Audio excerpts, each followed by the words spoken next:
Sunday at the ballpark. Arizona Diamondbacks baseball presented by Sanderson Ford. And the D-backs in position to make it 7 straight series victories to open this 2018 season. Today they've got one of baseball's best pitchers this year on the mound. It's the D-backs of the Padres on Fox Sports Arizona. Good afternoon from Chase Field. Welcome to the broadcast. Steve Berthiaume, Bob Brenly along the way. The series finale, D-backs and Padres. Patrick Corbin gets the start today. Bob, last time we saw Patrick, he nearly threw a no-hitter. Well, and if he throws the ball the same way he did against the Giants, against the Padres today, he might have another near no-hitter. Patrick Corbin was just fantastic. Threw 100 pitches, only 1 hit, struck out 8. As a matter of fact, Patrick is the only starter in the major leagues to strike out at least 8 batters in his first 4 starts this season. He's been one of the talks of the division this year in terms of starting pitchers. So has the Padres starter today. Unbeaten rookie left-hander Joey Lucchesi. This guy's a little quirky. Yeah, quirky I guess is a good word for it. He has a very funky delivery and a funky pitch. He calls it a churve, a combination of a curve and a changeup. Very unusual grip, very unusual release, but it's been very effective for him in the early going. Should be a lot of fun. The D-backs looking for their 7th straight series victory. There is Joey Lucchesi. He's got an unusual windup as well. He's up against Patrick Corbin. First pitches coming up on Fox Sports Arizona. D-backs baseball on Fox Sports Arizona is brought to you by CenturyLink, connecting you to the power of the digital world. By Gila River Hotels and Casinos. The card by Gila River Casinos earns you rewards 10 times faster than ever before. Sign up for the card today. And by your Valley Honda dealers, where you'll get more standard features for less money.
A sunny Sunday here in the Valley of the Sun. Padres and D-backs at Chase Field. We'll keep the roof closed today. It's a little warm outside. The series finale, the Diamondbacks and the Padres, as the D-backs look to make it 7 consecutive series victories to open up the year. Let's begin with our national anthem. Here is the voice of Chase Field, Mr. Chuck Drago. Ladies and gentlemen, at this time we ask that you please rise and please remove your hats. Please direct your attention to the field as we honor the United States of America and pay tribute to our veterans, active duty, and retired men and women of our armed services. The Arizona Diamondbacks and the San Diego Padres invite you to join in the singing of the Star-Spangled Banner, performed by Solel Preschool of Paradise Valley.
A day for the youngsters at the ballpark. A terrific job by the kids from PV. And we're set to go. The Diamondbacks and the San Diego Padres.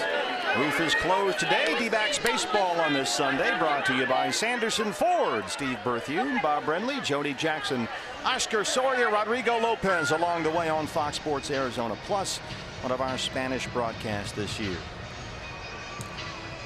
Let's take a look at the lineup for Andy Green's Padres. That's brought to you by your Valley Chevy dealers. Manuel Margot once again out in center field this afternoon. Will Myers back in the lineup in right field. Christian Villanueva down at third base. Eric Hosmer will be across the diamond at first.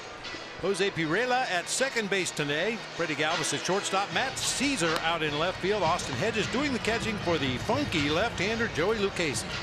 Your Ram truck starter for the D-backs is the lefty Patrick Corbin, 3-0 in 4 starts and a 1.65 ERA. Patrick this year has more than twice as many strikeouts as he does hits allowed, and he's coming off his first career shutout last Tuesday against the Giants. And we should have noticed this trend starting back in August last year. Since August 12th of 2017, Patrick Corbin among starting pitchers in the National League has the most wins. He's second in ERA, he's third in opponent's OPS, and third in WHIP, walks and hits per innings pitched. He has been outstanding since the middle of the season last year.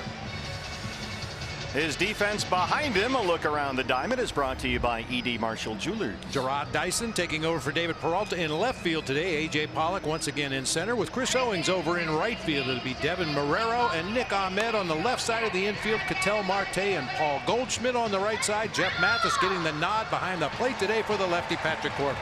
Chad Whitson back there for the umpires, calling the balls and strikes. Mark Wegner, the crew chief, is at first. Jim Reynolds at second, and Mike DeMuro is at third. And Bob, before we get going, it's time for your Valley Honda dealers. Key to the game. Well, we're going to go with lucky 7. If the Diamondbacks can manage a win today to salvage this series, it would be their 7th straight series win in the early going this season. Outstanding. Last National League team to do that, the 2003 Giants.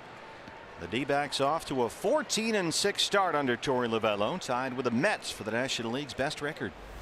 Manuel Margot, the center fielder, leads it off for San Diego. 146 and 1 home run.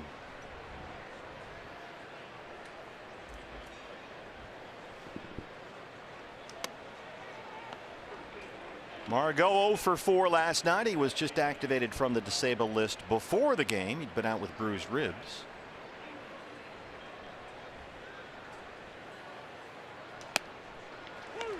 Fastball's a strike, and it's 1-1.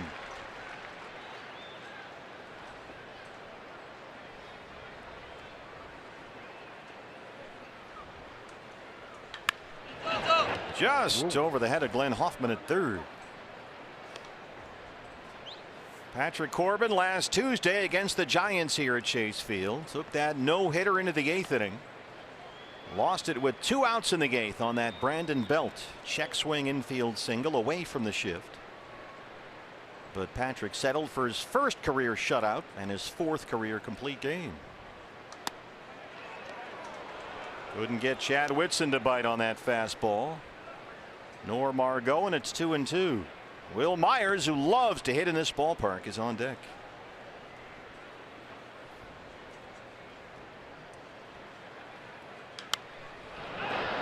Dyson in left.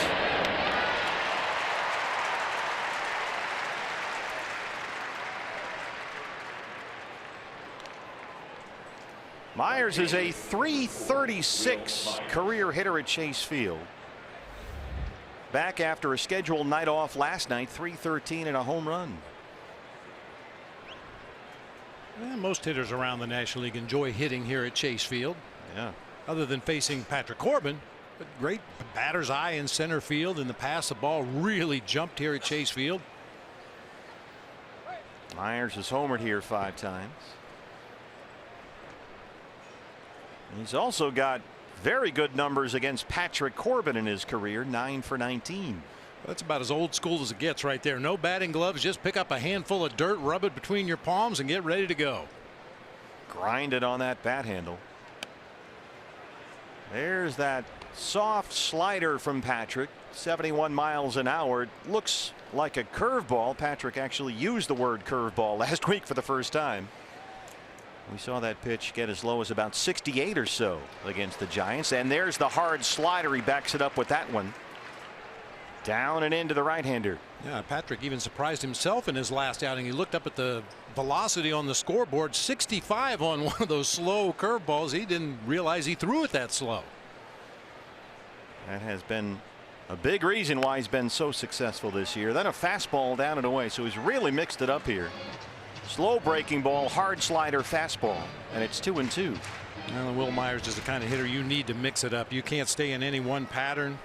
He's got some holes in his swing, but you better make sure to get it in there. Jeff Mathis behind the plate today. Got him. Went back to the slider, 2 down.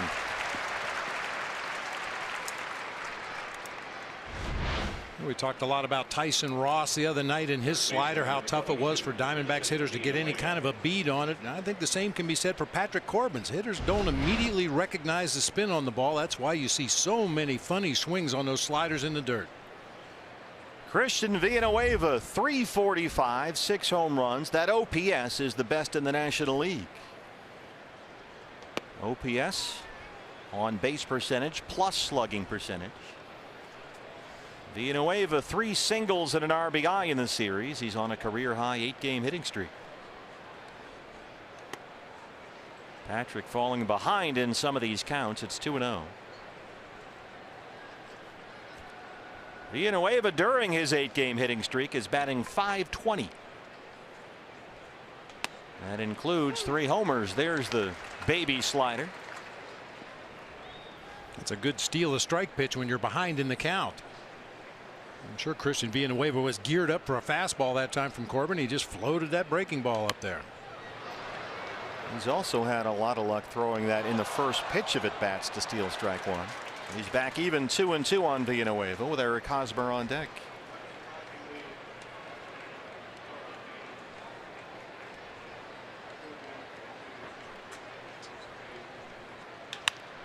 On the ground is shortstop. There's Nick Ahmed. A 1-2-3 start for Patrick Corbin. D-backs coming up.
Padres, rookie left-hander Joey Lucchesi, 2-0 in his first 4 career big league starts, a 1.66 ERA.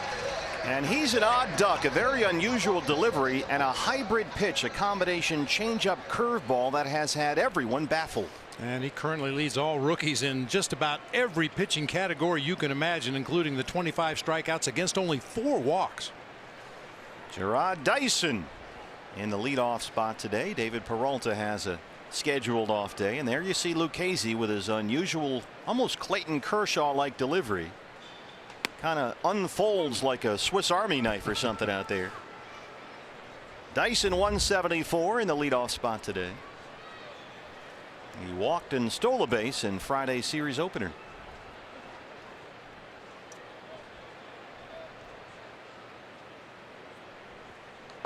He's got a lot going on out there. Doesn't he, though? You know, this isn't something that a pitching coach would ever teach a young pitcher, but through experimentation and learning from other pitchers, learning from pitching coaches, and Lucchesi's willingness to just experiment out there on the mound, this is what he's come up with.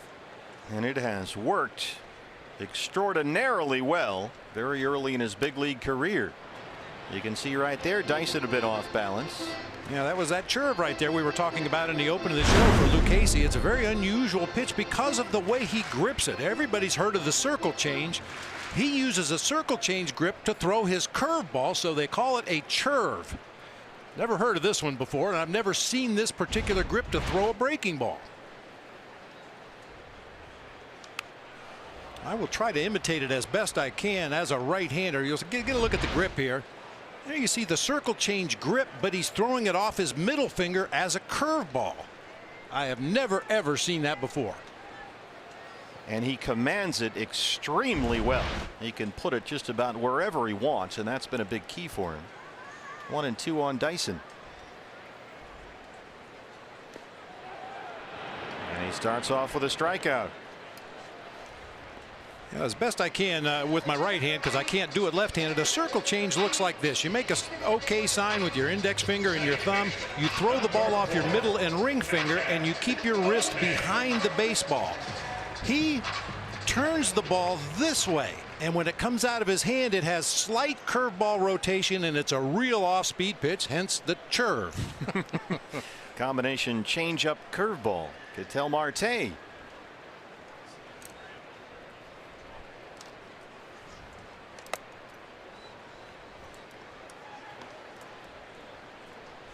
Marte 220 with a home run. He walked twice and scored a run last night.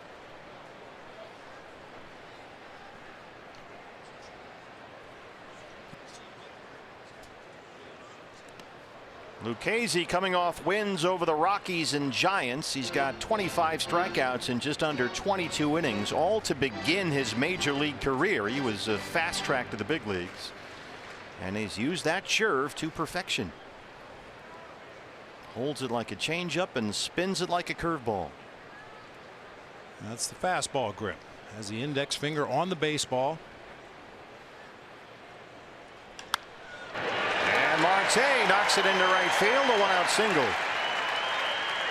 Let's look at the D-backs lineup today. That's brought to you by your Valley Chevy dealer. Gerard Dyson led it off. He'll be out in left field. Ketel Marte at second base. Paul Goldschmidt at first. A.J. Pollock out in center field. Chris Owens will be in right. Nick Ahmed at shortstop. Devin Marrero once again out at third base, with Jeff Mathis doing the catching for lefty Patrick Corbin. Paul Goldschmidt, 257 and 4 homers. He gets his first look at Joey Lucchesi. Goldie doubled and tripled last night. Had an RBI and scored a run. His first live look. I bet he's watched a lot of video on this guy. Everybody's looking at video, and he dunks it into right field. Marte trips coming around second, and he is out of there. He was thinking third, almost changed his mind or stumbled coming around the bag, and he's out at second. Oh man, see, looking back over your shoulder, that's why you have a third base coach. That was Devin Marrero, I think, that did that last night. Yeah, I mean, on a ball to left field, it's right in front of you. You can see it. You use your own eyes. On a ball hit down in right field, it's behind you. You have to trust your third base coach to either send you or hold you on that play. You can't look back over your shoulder. So the D-backs run into an out at second. Goldie at first, 2 down. A.J. Pollock, 268, 5 home runs. He's hit safely in 3 straight games.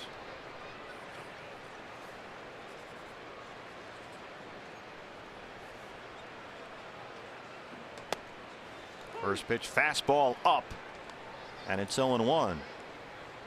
Lucchese's had a lot of success working up in the zone when he throws that curve up there, especially to a right-hand batter.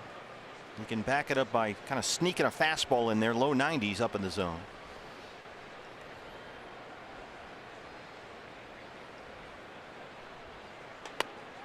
There's another one that he lost control of, and it's 1-1. And Lucchese didn't exactly labor through the minor leagues. He was the first pitcher from the 2016 draft to make it to the major league. Second player overall, Austin Hayes from the Orioles, a position player, made it to the big leagues first, but the first pitcher to make it from that 2016 draft class.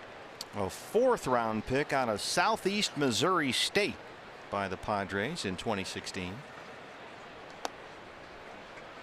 Just another example. If you can get guys out or hit the baseball, no matter where you are, they will find you. 2-1 on AJ.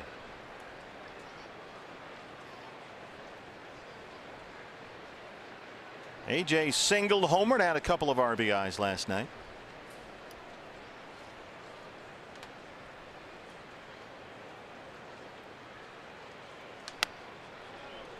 There's that curve, missed up with it, and it's 3-1. Chris Owings, the on-deck hitter. You know, you talk about if you can play, if you can pitch, if you can hit, they'll find you. You know, we talk a lot about the advanced scouts and the major league scouts that come out here to Chase Field on a regular basis, but there's a classification of scouts, and it might be considered a derogatory term, but they're called bird dogs. Those bird dog scouts out there sniffing the weeds, out in the bush, looking for that next superstar. Well, look at Gerard Dyson. He was a 50th round draft choice.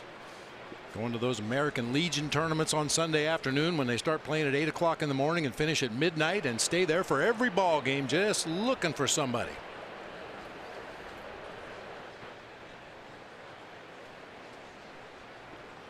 Three balls, 1 strike on Pollock. Fouled straight back, a fastball, and it's full 3-2. E.D. Marshall Jewelers has a look around the diamond at the Padres defense. Matt, I'd like to buy a Val Caesar out in left field today. Manuel Margot in center. Will Myers back in the lineup in right field. It'll be Villanueva Galvis on the left side of the infield. Pereira and Hosmer on the right side, with Austin Hedges doing the catching for Joey Lucchese. Full count, 3-2. Hosmer holding Goldie on the bag at first. Fastball inside, showed up as a strike. Ludwigson says ball 4, 2 on and 2 out for CO. Right fielder, number 16. Some wishful thinking for A.J. Pollock right here. He takes that fastball. It's really close, but just act like it's way out of the zone. Maybe he'll call it a ball anyway. He did. Chris Owings, 278, 1 home run. CO was on base 3 times last night. He singled, walked twice, and scored a run. Goldie at second, AJ at first, and 2 outs.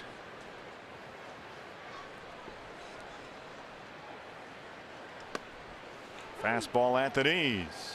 Strike 1.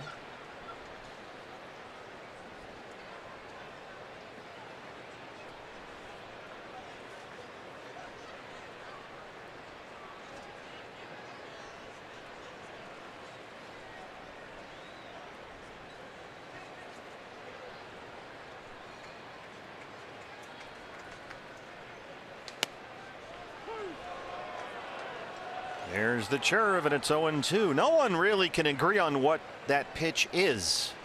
Darren Balsley is their pitching coach. He says it's a changeup. It's just different looking than your generic changeup. Lucchese's minor league teammates called it a curveball last year. Austin Hedges says basically it's a changeup slider. So everybody has a different opinion, including the statistical websites that keep track of such things. They're having trouble identifying that pitch. He's locking up the computers. Eric Hosmer probably put it best. He said it's a change, but the action is like a curveball. but he agrees it's got everybody in the league a little bit rattled.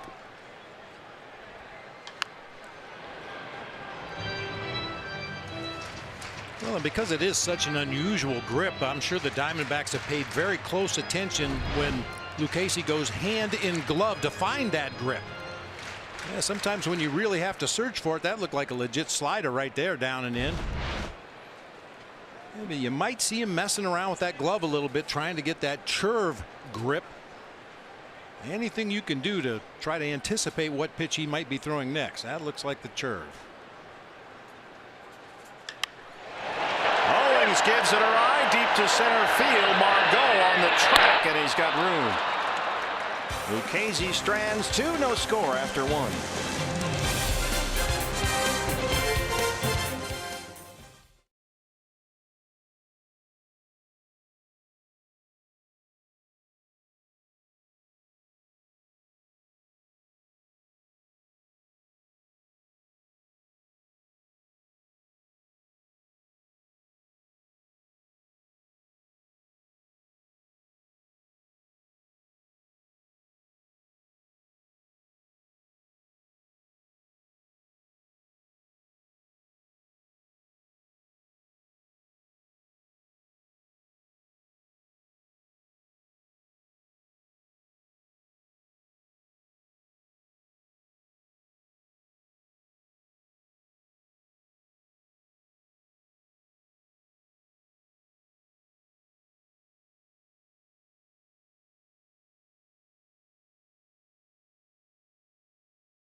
The Dodgers on the backside of that, it never lets down.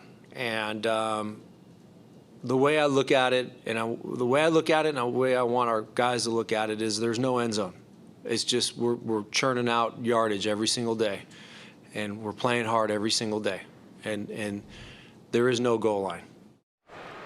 You know, it's interesting. A lot of managers, coaches look at a season in segments. This is the 21st game of the season for the D-backs, 3 games up in the division, 14-6. And he basically is saying, look, it's been a tough go here to start with a lot of NL West teams, but it never gets easier. And you just have to keep going. There can't be any one game that gets you down or one injury that gets you down. You just keep grinding. And you guys know that. I know, Bob, you know that as well when you're managing a team. You want your guys to look at it that way, too. That's the best description of a player you can have. He's a grinder. He's going to give you everything he's got every day, regardless of conditions.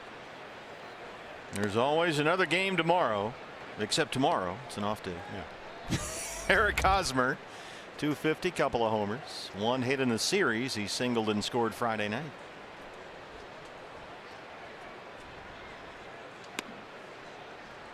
Yeah, but you know, Torrey's very correct. Obviously, you want to play in the deep end of the pool, you better start swimming, because there are no breaks here in this league, in this division, certainly. And they don't let you wear floaties. 3-1 on Hosmer, who struck out in all 4 of his at-bats last night. Golden sombrero. Pirello on deck.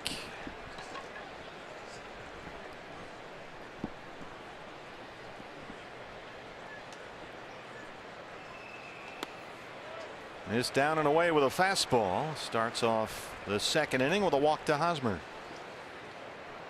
You know, partner, our buddy Zach Buchanan, who writes for The Athletic, we've been trying to find a description for this team, and the words that we usually use just don't seem to be right for this year's team. But he came up with the term, the Diamondbacks are like a hydra. You cut one head off and another one grows. You cut one arm off and another one grows. It seems like there's been a different hero every day, and it's not always the guys you expect. Jose Pirela. That sounds like that old movie Jason and the Argonauts. Right at the knees with a fastball. I think Zach Greinke summed it up rather well, Bob, the other day. He said, you know, the D-backs are a good team, not really any holes, and maybe not the best pitching staff or the best offense, but no weaknesses. Starters, relievers, defense, offense, base running, all good, and that makes for a good team. And certainly the best in the division so far, off to a 14-6 start. Tied with the Mets for the best record in the National League.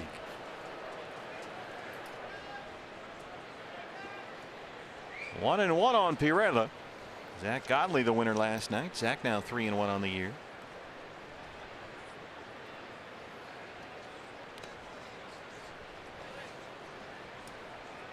This is an interesting matchup, Bob, with Lucchesi and his curve and Patrick Corbin and his curveball slider hybrid.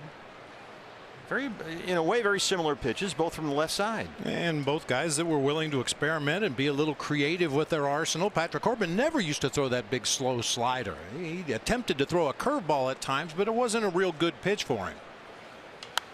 Gave up on the changeup as well. Yeah, so by messing around down there in his side sessions and experimenting with grips and what happens if I do this, what happens if I do that, Patrick has come up with a good off-speed pitch that's been really valuable for him. And you know, we talked about Lucchesi earlier. Those bullpen sessions, just experimenting with different grips, different deliveries, seeing what it makes the ball do when it gets into the hitting zone. Patrick looked at some other lefties in this division. Clayton Kershaw has the similar mix, slider and curveball. Same with Robbie Ray, who gave up the changeup in favor of a curveball, and with great success for Robbie.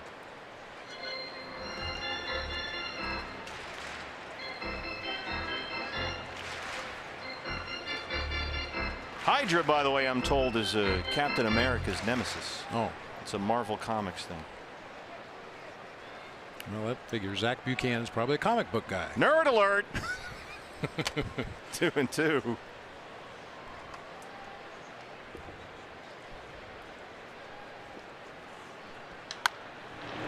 Bounce to second. Marte. They get the force on Hosmer.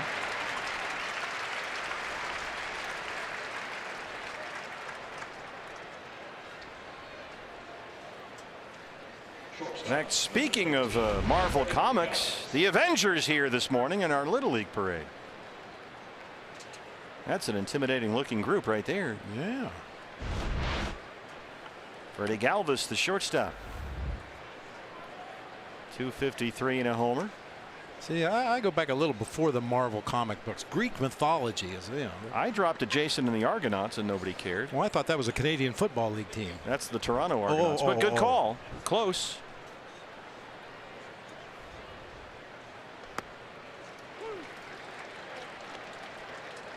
So back in your day, the Hydra was had like 7 heads or something, right? They were everywhere back when I was growing up in Greece. Yeah, you cut off one and another one grows.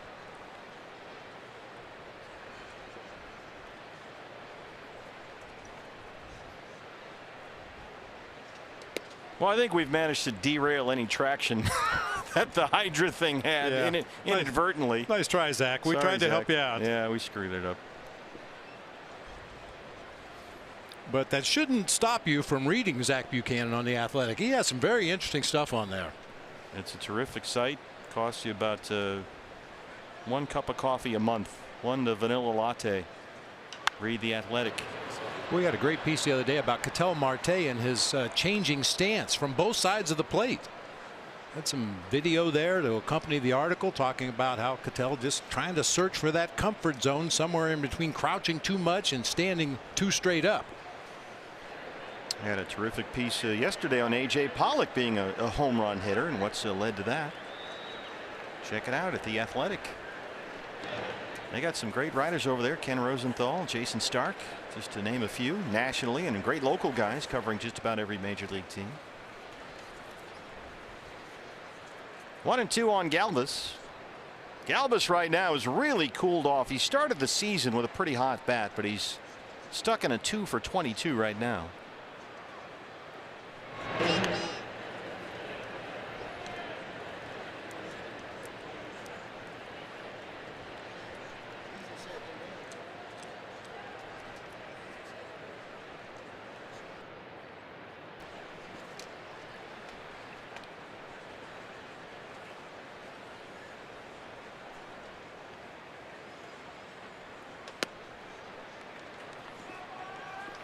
Good to see Patrick working that side of the plate against a right-handed hitter. We talked about back in 2013, and when he's been healthy since then, his ability to bully hitters inside, throw that fastball inside to right-handers. He'll work it on both sides of the plate, but especially after he's thrown that slower breaking ball coming right back inside with a mid-90s fastball.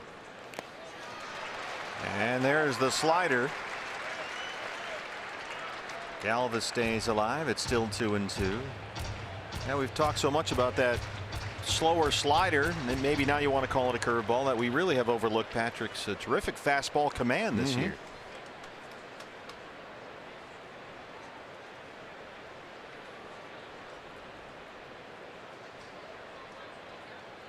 Here comes the slider.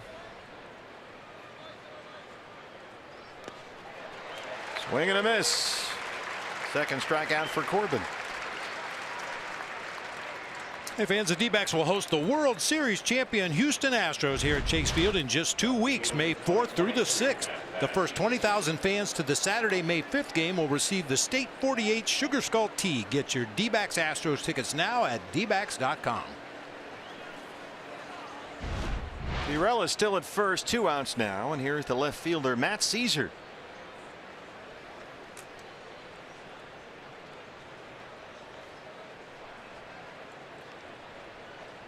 Caesar, of course, as we know, is a Roman. He wasn't Greek, but we're in the ballpark. 5 for 17 this year. It would be a little easier if he spelled it like Julius did. S-Z-C-Z-U-R. Little tricky here. Marte and Owing. CO will take it. And Corbett is through the second. D-backs and Padres, no score.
D-backs 50-50 charity raffle presented by the Arizona Lottery. Right there from home, along with all of us at Chase Field, your chance to win half the pot and help kids in our community.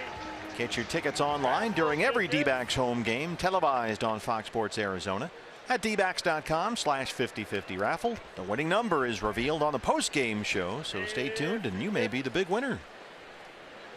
Nick Ahmed leads off the D-backs second against rookie lefty Joey Lucchesi, making only his 5th major league start.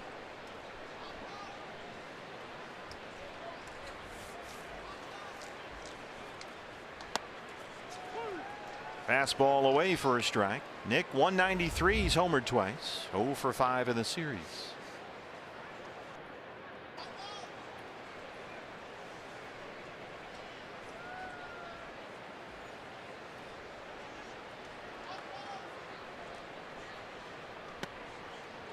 Boy, he can really command. Lucchesi spots that fastball, can throw that curve anywhere he wants it, it seems, and he works All 4 quadrants of the strike zone. Up, down, in, out.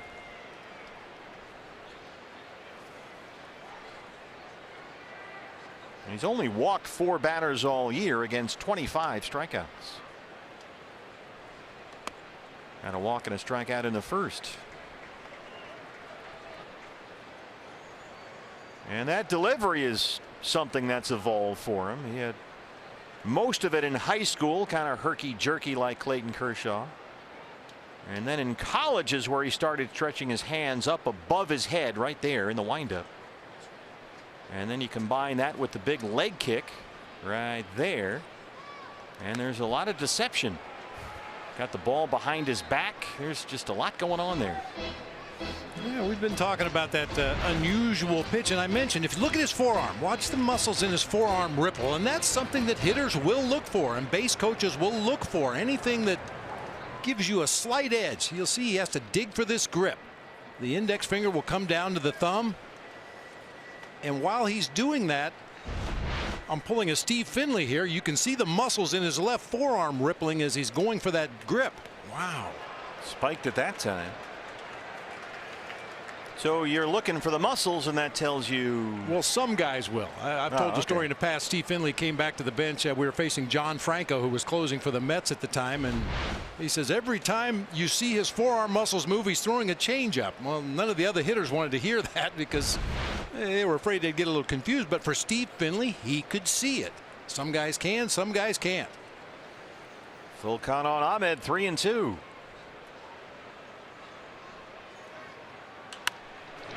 Tapper to second. Urela throws him out, 1 down. Hey, fans, that D-backs home run today means a free jumbo jack tomorrow at participating Jack in the Box locations with the purchase of a large drink. Devin Marrero in at third again today. 233, 5 RBIs. Devin singled, had an RBI triple last night. He scored twice. He's hit safely in 4 of his last 5 games.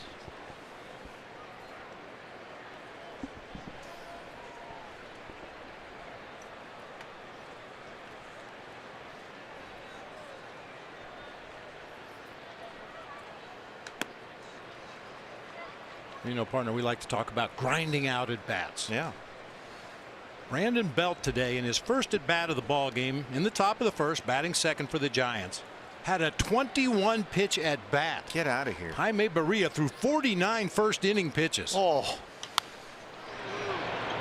He ended up lining out to Cole Calhoun out in right field, but man, 21 pitches in 1 at bat. That's amazing.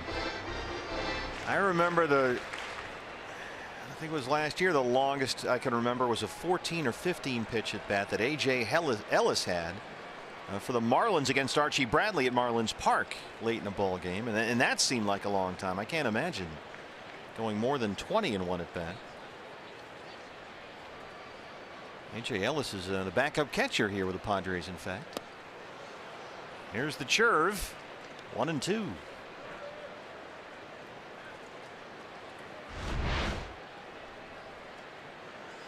And that's just the rotation on that pitch is unlike anything any other left-handed pitcher throws, and I think that's why it confuses so many hitters. It doesn't look like a circle change, doesn't look like a curveball. It's somewhere in between.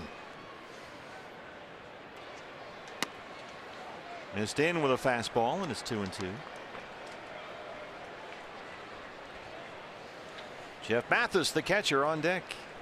We were talking last night about the ability to quickly recognize a pitch out of a pitcher's hand, and the way you do that is look for rotation on the ball. That'll tell you what the pitch is likely to do on its way to home plate. But if you see spin you've never seen before, it may take a couple of at bats to get used to it. Got a fastball up, working up with that fastball, 2 down. Now batting, catcher Jeff Mathis. All right, great job, Aiden. There's Aiden Joas, our kidcaster today. Giving herself a hand. Chuck Drago alongside. Boy, she sounded great. Very enthusiastic. Mathis in there at 2-11. Bases empty, 2 down.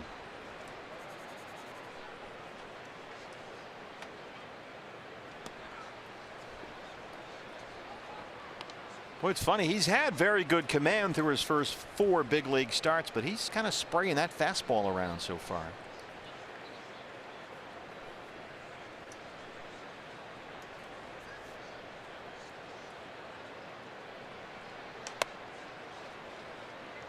Good example right there. Lost it up, and it's 2-0.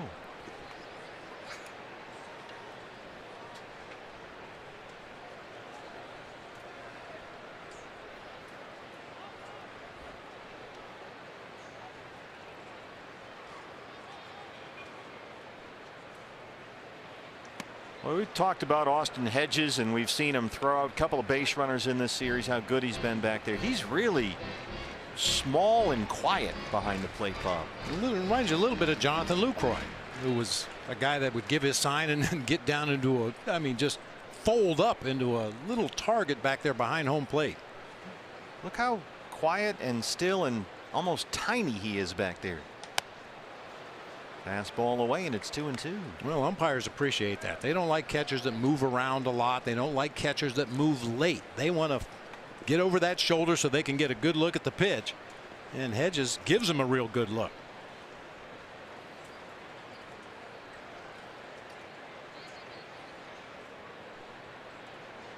He's always been a very highly regarded defensive catching prospect.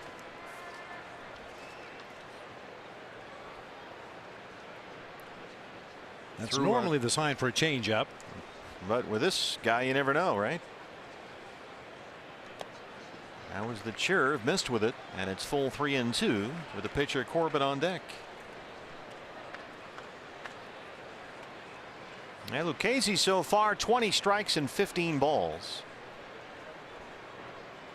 He's walked 1, struck out 2, given up 2 hits.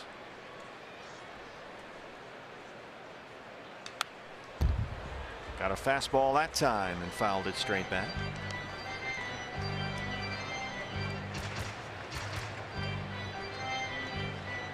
Lucchesi never even bothered to pitch in AAA.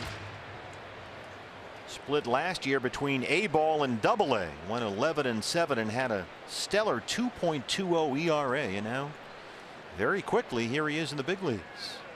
Less than 2 years after he was drafted out of college. Mathis sends it out to Margot in center. Lucchesi set down 4 straight, no score after 2.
Oh my gosh. This is the guy you wanted to interview? Yes. Oh my gosh. Hey, Archie. What do we got? Hold up. That's right. Oh my gosh. What do you think of his hair? Awesome. You're the only person. You're the only person that likes his hair. Yeah, no one exactly. else. All right, I'm going to quit interrupting you. I'm going to give you some notes. Great guy. Give a good interview. And this is for you. Okay? That's our Sanderson Ford kidcaster, Aiden Joas. And despite Archie's protest, yes, David Peralta is her favorite. And guys, really cute story. Her dad and her grandmother and Aiden, they were out in the outfield last year, and between warm-ups, you know, David would throw balls to kids, and she was a little bit shorter than some of the other ones, so he noticed that, and he went over and put the ball right into her glove, and she has loved David Peralta ever since then. In fact, she's changing her number from 27 to 6 on her softball team. She is now all aboard the freight train, and he brought out the mother-load bat, gloves, even his bracelet, his lucky batting bracelet, guys. He gave it to Aiden. Nice job, Aiden. Yeah. She shoots, she scores. Austin Hedges leads off the third. She's up here in our booth right now checking things out, the whole family. Our Sanderson Ford, Fox Sports Arizona kidcaster, Aiden Joas. There she is. Well, she did a great job on the PA. Chuck Drago better watch himself. Yeah, he's done. 0-1.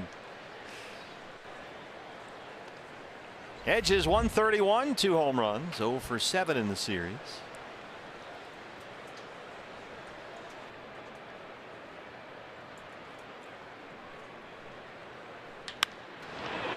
Dyson in left will play it on a hop. Hedges has a leadoff single. Well, Archie, we saw him a moment ago. He was busy after the game last night on his bobblehead, Bob, and this was one of the more remarkable things I've seen since I've been here. Now, the game has been over for about 20 minutes at this point.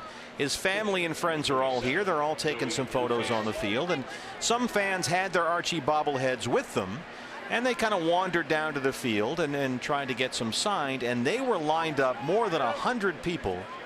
And Archie stayed about 45 minutes, almost an hour after the game, and signed as many bobbleheads as he could. It was amazing that he was so generous with his time, and it was really, really an impressive thing to see. That's outstanding. I mean, I saw Archie just beginning to sign the autographs when I was leaving the ballpark, and I heard you and Mike Farron talking on the Snake Talk show after the ball game. I was almost home, and you were still saying Archie was out there signing autographs. Yeah, I tell you, it was a long line. Lucchesi trying to get a bunt down now, and Archie, it was unbelievable. He was down there. People were lined up. There was more than 100 of them, and it was impressive.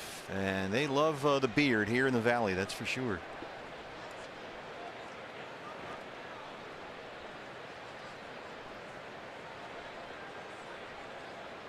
Marrero in at third. Lucchesi squares with 2 strikes. And he can't get the bunt down. Third strikeout for Patrick.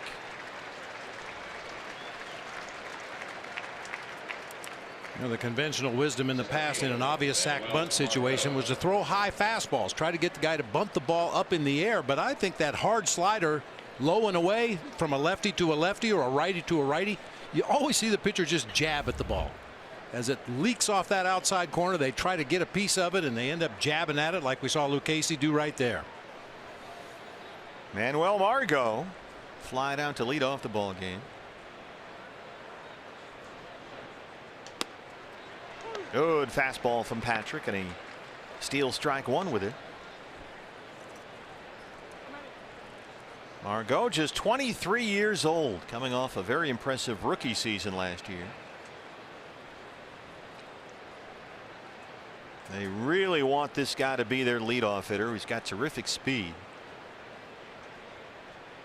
All kinds of talent. They just like to see him get on base a little bit more. That's a big thing that they emphasize with Andy Green in San Diego, getting on base. For 4 straight seasons now, the Padres have had baseball's worst on base percentage. And their coaches have emphasized that ad nauseum since the beginning of spring training.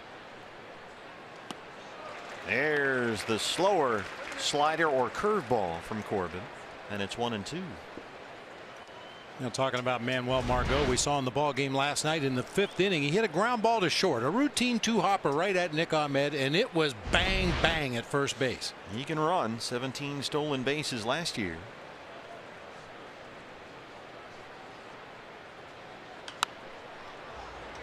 They got a new hitting coach this year in San Diego, Matt Stairs. He's been all about trying to get these guys to be more selective hitters. Stop chasing pitches outside the zone. Work counts, get on base, all that stuff.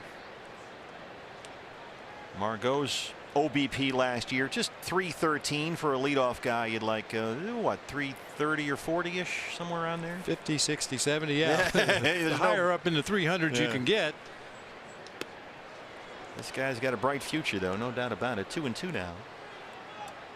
They believe if he can just get on base, he is going to be a dynamic player. I think they even have to back up a little bit more and think about who they draft and who they develop in their minor league system. If you want guys that are patient hitters, you have to draft guys that are patient hitters. And, you know, most of these guys have established themselves throughout their minor leagues career swinging the bat, hitting the ball. You can't just suddenly expect them at the major league level to become patient and narrow their strike zone down. They are who they are. You can make some improvements, and, you know, some guys are a little more coachable than others, but I think, you know, at this stage, these guys are who they are.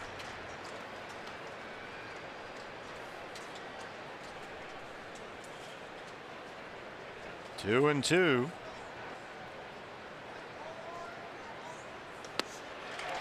Went to the slider, and Patrick gets his 4th strikeout. 2 down in the 3rd. You know, partner, talking about on base percentage, the league average is .317. Not spectacular. For leadoff men, it jumps up to .332, but obviously the higher you can get in the 300s, even up into the 400s, the better. Will Myers struck out his first time.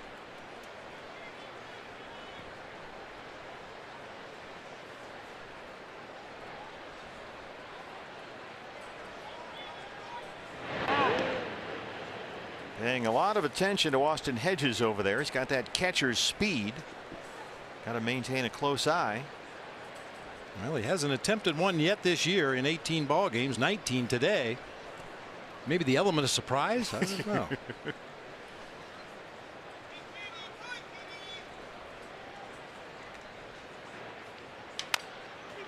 Well, Tapper back to the mound. Corbin's got it. Bottom 3rd on the way. No score. The D-backs and the Padres.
All right, that worked out just like in rehearsal. MLB at Bat, your #1 D-backs app. You can customize your experience to catch every moment this year. Get D-backs home screen icons, features like MLB.TV Game of the Day, pitch tracking, in-game highlights, live radio broadcast, stats, news, the whole thing. Download MLB at Bat today. Patrick Corbin at bat to start the home half of the 3rd on a beautiful Sunday at the ballpark.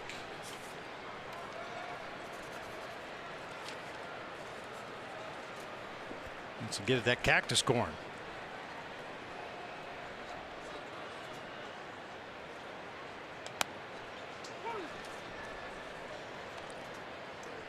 Corbin, Dyson, and Marte 9-1-2 in the D-backs third. Patrick has been a hitter this year.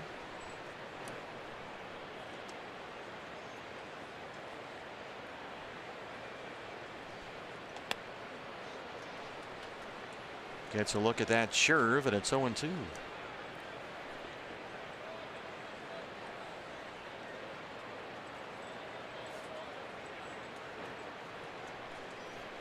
Should be another one right here.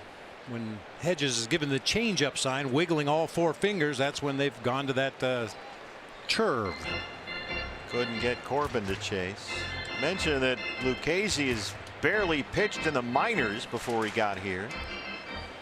And Andy Green, in talking to their minor league people, they knew that Lucchesi was going to come to the majors pretty quickly, quicker than the rest, and he's proving why right now.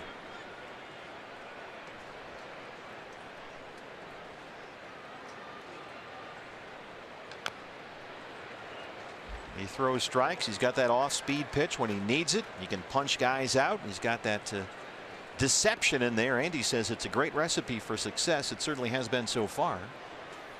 2-0 in his first 4 career starts. There's Andy Green, the skipper.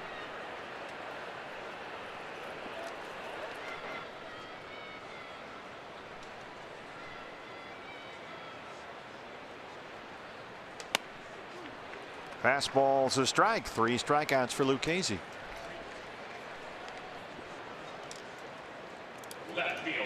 Hey fans, anytime the D-backs score 5 runs or more, Taco Bell is giving away 3 free tacos with the purchase of a large drink between 4 and 6 the following day at participating locations. Lucchesi's now retired 5 in a row. Here's Gerard Dyson, the leadoff man. Struck out his first time up.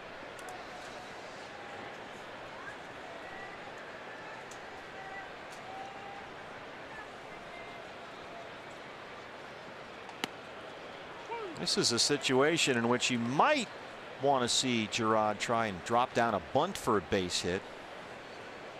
Last year in Seattle, he was 8 for 55 against lefties. Career. I'm sorry, partner. No, go ahead. I was just going to say the Padres are expecting him to bunt. The corners are drawn in. Pereira is moving toward first base as the ball's being delivered. They are not going to be caught by surprise by a Gerard Dyson bunt. Yeah, Villanueva's got his feet on the grass at third.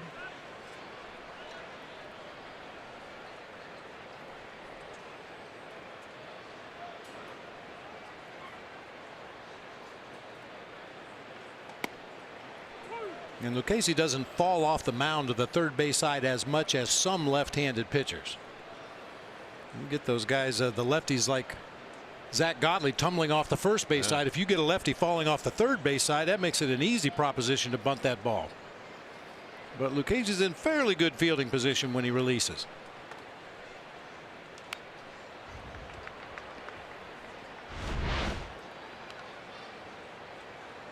Yeah, if you're a bunter like Gerard Dyson with speed, you want to see this lefty really fall off to the third base side. But Lucchesi squares up pretty good right there.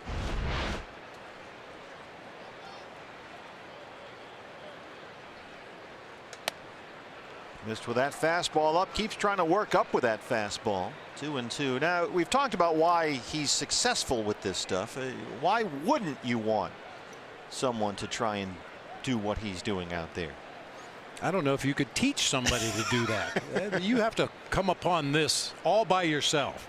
He's worked hard at it, that's for sure. Another fastball up. He missed again. It's full 3-2. I mean, can you imagine if a pitching coach went up to a kid and said, hey, listen, I got this pitch I want you to start throwing. Get a circle change grip, but then turn your wrist to the right and throw it like a curveball. You'd probably tell him to take a hike. Well, the parts of the delivery seem to be so connected to each other that if something somewhere in the middle there goes wrong, you'd think the whole thing would fall apart. Just comes at you in sections. Pirella at second. Well, we talk about it all the time. It just goes to show there's a lot of different ways to going about being successful at the major league level. Sometimes it's unorthodox like Lucchesi. Sometimes it's more traditional. Good stuff. Fastball, curveball, slider combination. Other times it's one special pitch, a devastating splitter or a curveball, or in Tyson Ross's case, a slider. Patrick Corbin's slider. All different ways to get big league hitters out. Marte singled to right field his first time up.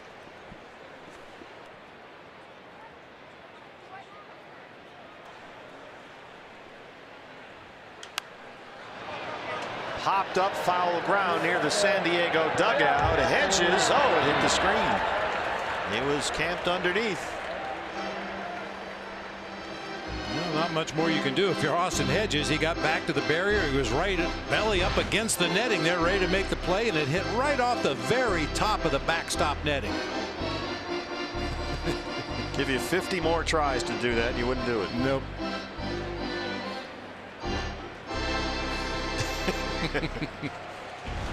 Hedges just ran out of ballpark.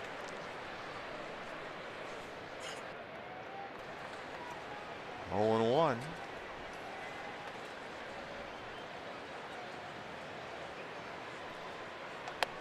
Mentioned Zach Buchanan's recent piece on The Athletic about Ketel Marte, the switch hitter. Look at these numbers, hitting just over 260 from the right side of the plate, little over 180 batting left-handed, and that's in nearly the same number of plate appearances from each side.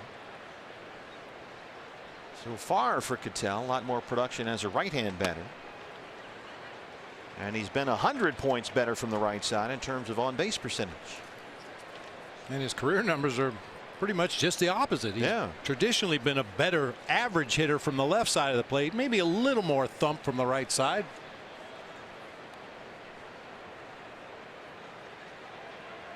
Homered as a left-hand batter here the other night.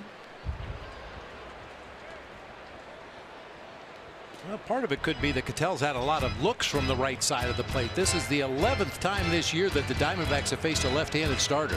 It has been remarkable. Dodgers have all those lefties. Giants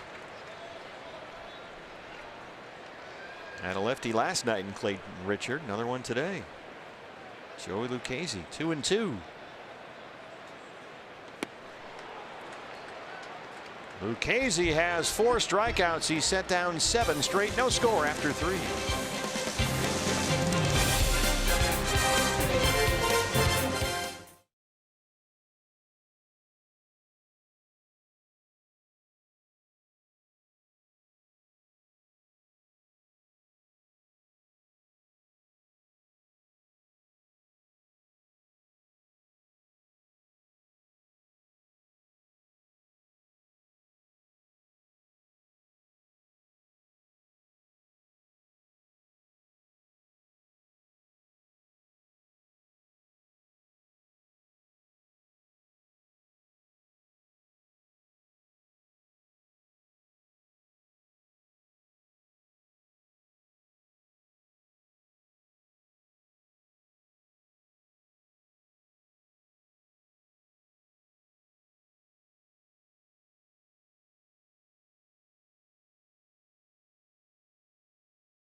No score, 4th inning, D-backs and Padres. May 5th, the D-backs Spanish broadcast returns to Fox Sports Arizona Plus. Oscar Soria, Rodrigo Lopez, and the former mayor of Benson, Arizona, who apparently is late to the game today. He'll play the World Series champion Houston Astros. Spanish broadcast brought to you by your Valley Honda dealers. They stream live on Fox Sports Go. And if you're not sure where to find your Fox Sports Arizona Plus channel, you can find the listings in the 25-game schedule at foxsportsarizona.com. Christian Villanueva leads off the Padre 4th against Patrick Corbin. Villanueva grounded out to end the 1st.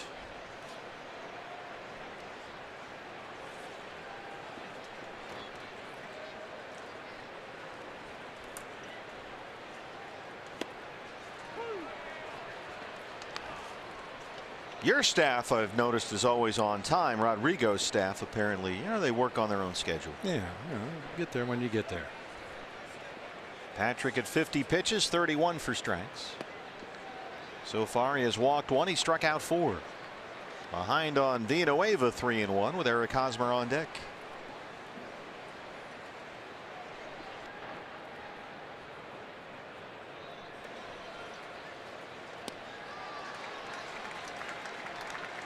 See a lot of that. Hitters hacking at that slider down and in and then shaking their head as they walk out of the batter's box and try to regroup.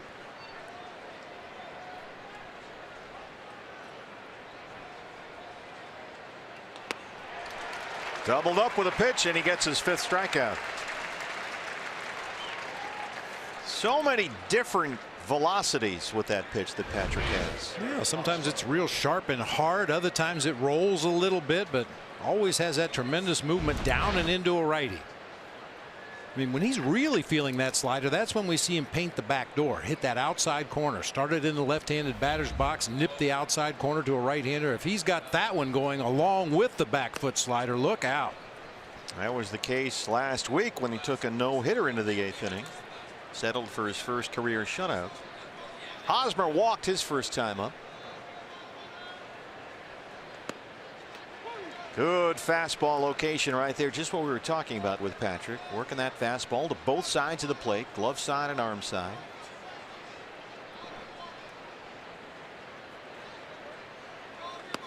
Goes back down there again with another fastball. Didn't get the call, didn't go, says Mike DeMuro, and it's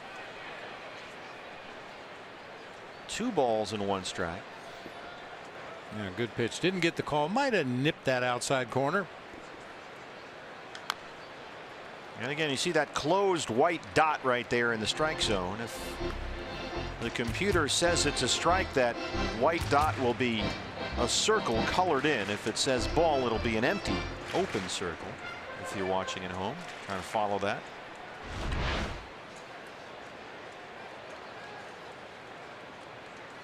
Front door slider that time. Another one starts it right at the left-handed hitter, tries to just break it over the middle of the plate.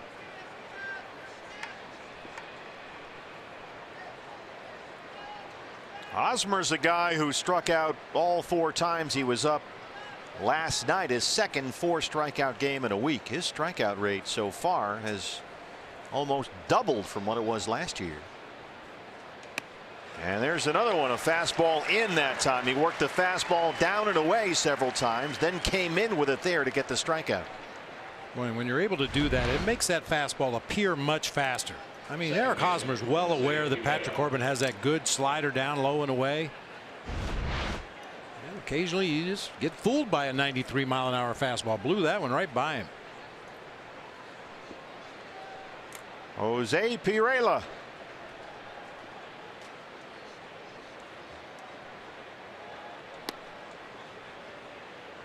Pirela right now slumping 1 for 22.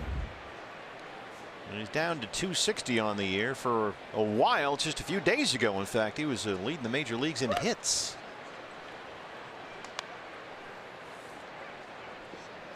Came into the ball game 4 for 5 career against Patrick Corbin.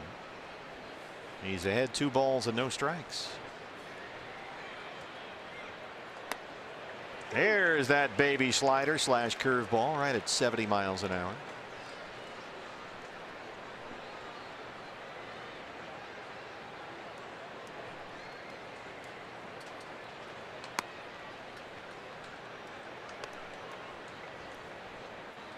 Freddie Galvis, the on-deck hitter.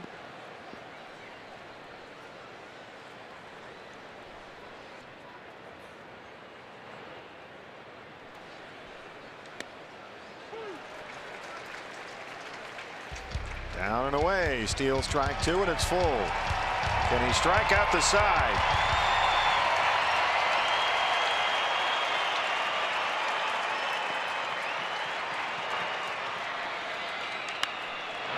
Center field, A.J.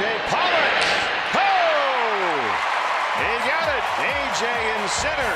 Corbin works a 1-2-3-4. No score. D-backs and the Padres. The Gold Glover out there. Goldie Pollock Owings coming up.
And now it's time for Built for Baseball, brought to you by T-Mobile.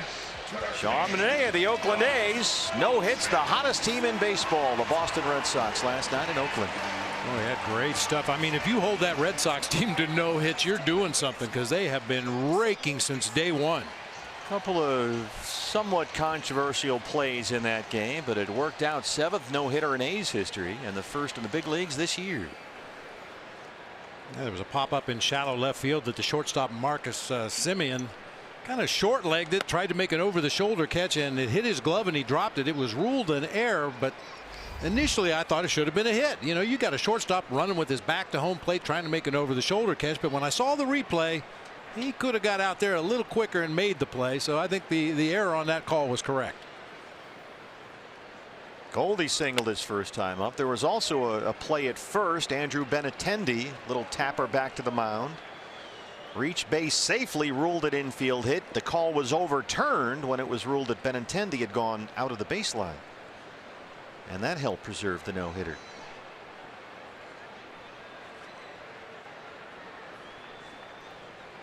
Joey Lucchesi, just his 5th big league start. He's retired 7 straight. He's given up only 2 hits, both singles.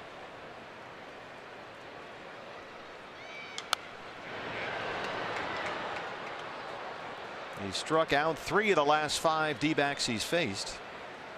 So far, 1 walk, 4 strikeouts.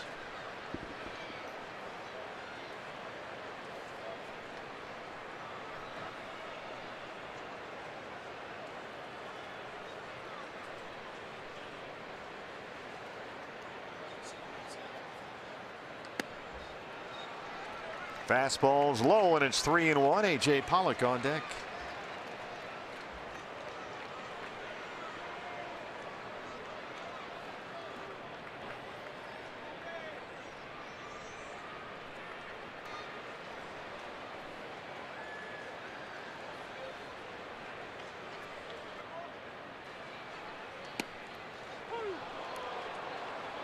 Showed up as a strike with that white circle there.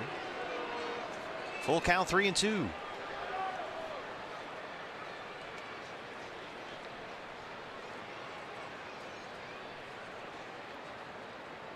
Here it comes, the curve.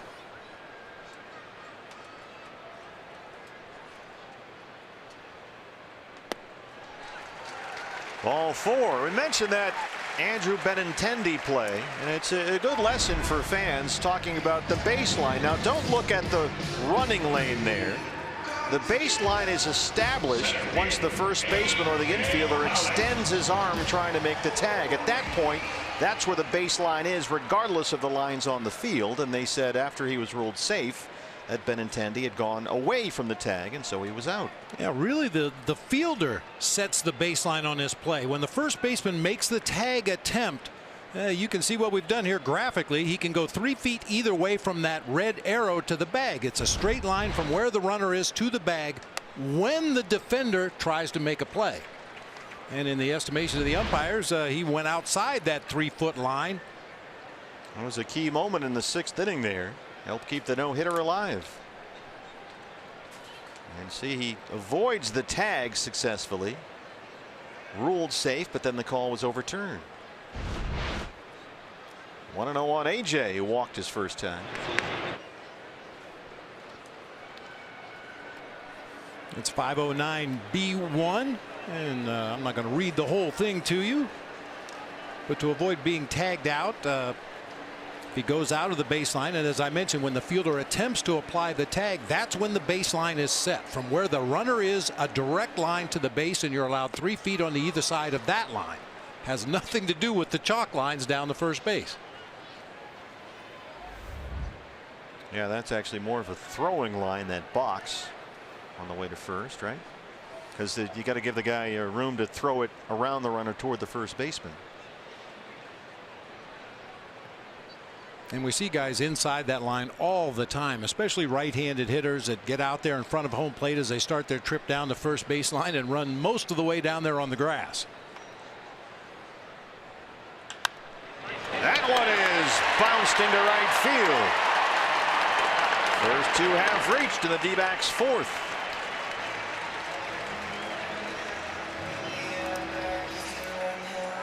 And Goldie and A.J. Pollock 2 for 2. Each have drawn a walk in this ball game. A.J. just kind of inside outs this one the opposite way. Takes advantage of that big hole in the right side of the infield. They take those all day long. A chance for Chris Owings, who flied out to center field his first time up.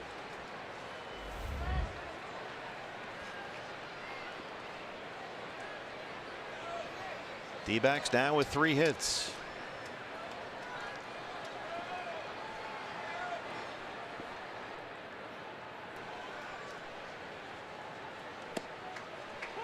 There's the curve at the bottom of the knees, 0-1.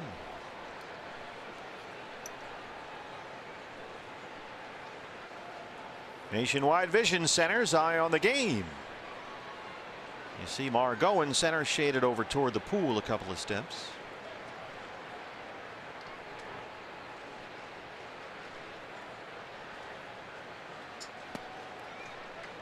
Hedges will throw. We've seen him do that in this series. Got to stay alert out there. He's got a big arm.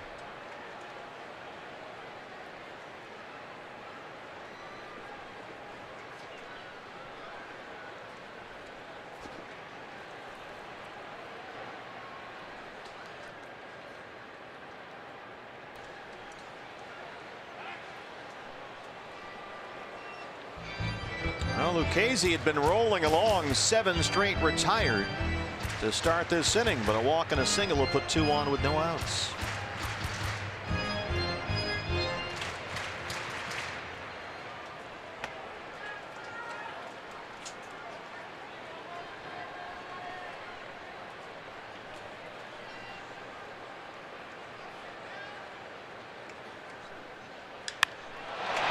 In the air, deep right center field.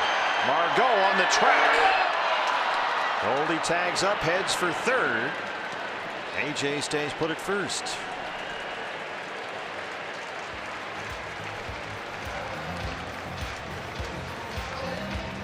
D-backs hitters have done a nice job recently of staying inside the breaking ball from left-handed pitchers and hitting it to the opposite field. I saw A.J. looking back, or rather Goldie looking back at A.J. to see if he had tagged also. I think A.J. thought that one had a chance to get down out there in the gap, so he went halfway. Goldie went back to tag. So they're in the corners, 1 out for Nick Ahmed, who grounded out his first time up. Nick trying to get things turned around. He's stuck in a 3 for 39 at the plate. 0 for 6 in the series.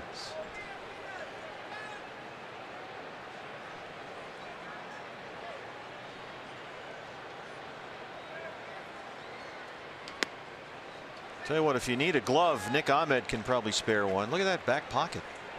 It's that Willie Mays Hayes look. Looks like a peacock or something.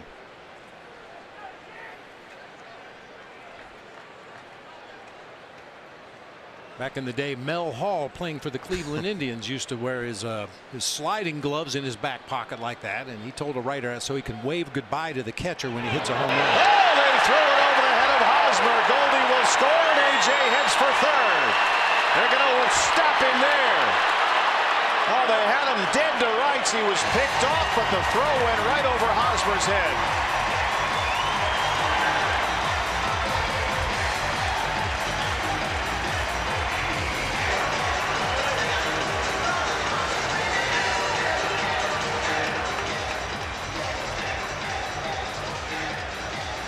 Looked like he threw a chirp to first base that just didn't break. Over the head of Eric Hosmer. They had A.J. out there in no man's land and nobody there to back up the play. You see where the second baseman is? He's breaking to the bag. The right fielder's playing deep and in the gap. Tony Parashika had thoughts about sending him home. He waved him all the way to the bag and only then threw up the stop sign. He won 1-0 D-backs.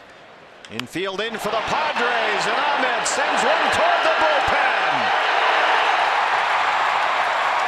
Nick Ahmed, that's his third, and it's 3-0.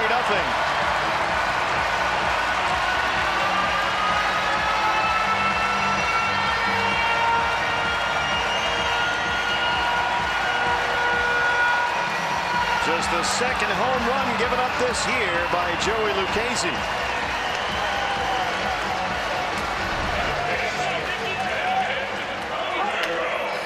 Oh, that one didn't do anything. Just kind of wiggled up there. Looked like a split finger fastball. They just never took the break. That curve that time didn't do what Lucchesi wanted it to do, but did exactly what Nick Ahmed was looking for. Nick has always had a very good bat against lefties. So is Devin Marrero. Fastball low, and it's a strike 0-1. Jumbo Jack off the bat of Nick Ahmed. Free Jumbo Jack tomorrow at Jack in the Box for the purchase of a large drink. Well, by the way, on that play where A.J. Pollock was picked off, credit him with a stolen base. Oh, nice. He was running on the play. So stolen base E1. And Lucchesi now at 70 pitches for the ball game. 1 out in the 4th.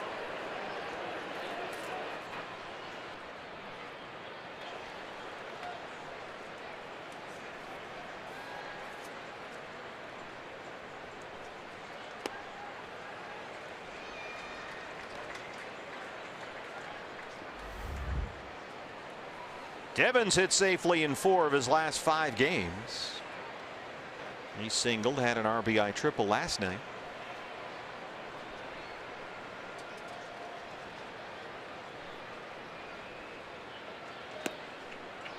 He's got 5 RBIs on the season, Devin Marrero, and all 5 have come against left-hand pitchers.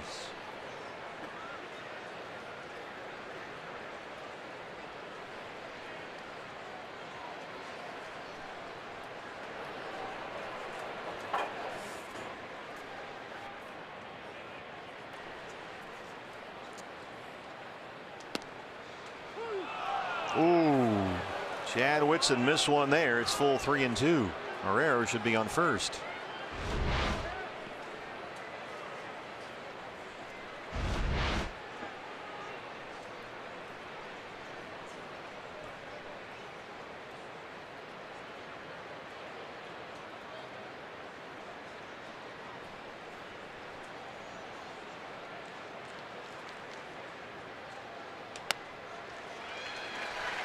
And the curve upstairs shows up as a strike. Instead, it's ball 4. Third walk for Lucchesi. And here comes Darren Balsley, the pitching coach. Hey, fans, the day after every D-backs win, get 50% off all pizzas at regular menu price using promo code D-backs50 at papajohns.com. First mound visit for the Padres. Keep in mind, this is just the 5th career start in the major leagues for Joey Lucchesi. He's 2-0. And he's looked a bit like a babe in the woods here in this 4th inning. 2 walks, a throwing error, and a home run. Here's Jeff Mathis.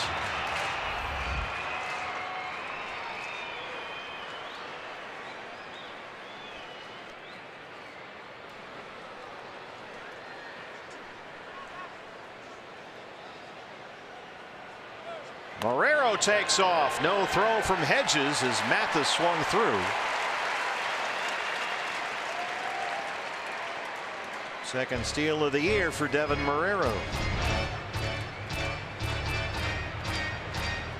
Looked like a broken hit and run right there. Jeff Mathis swung right through that pitch. You could see how much room there was on the right side of the infield. If he was able to make contact, it would have been first and third. Lucchesi feeling rattled. D-backs keeping the pressure on. Have you had experience with left-hand pitchers who've had trouble when there's a runner on second base because they can't see him? I don't recall ever having a problem with that. You know, turn your head and look there. I think some guys, it might give them a little bit of a hard time. There's the turn of the head.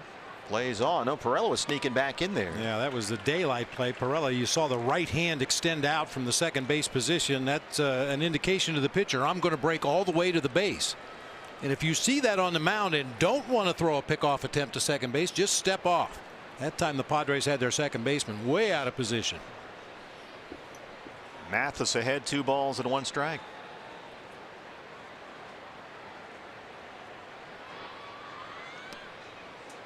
Oh, man. Wow. That's the curve well below the zone. Chad Whitson missed that one. It's 2-2. You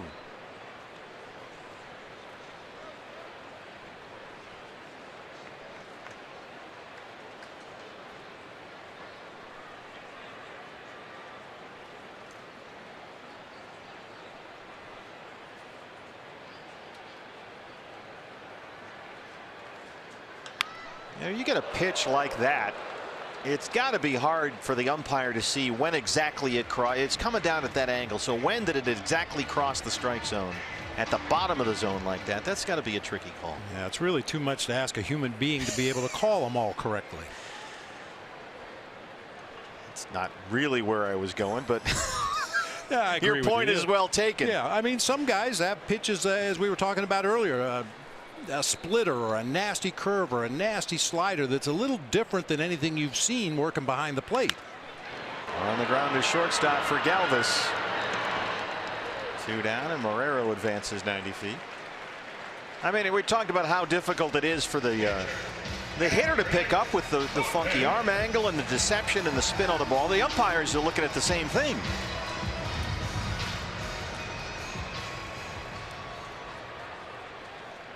Well, Patrick Corbin can tack on another run here with Lucchesi at 80 pitches.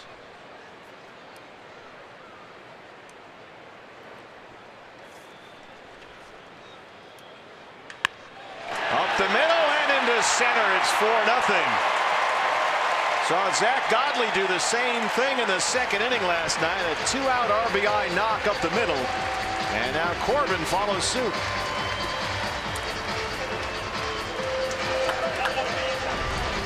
Patrick continues to help himself not only on the mound but at the plate, sitting all over that curve. Probably went to the plate looking for that pitch.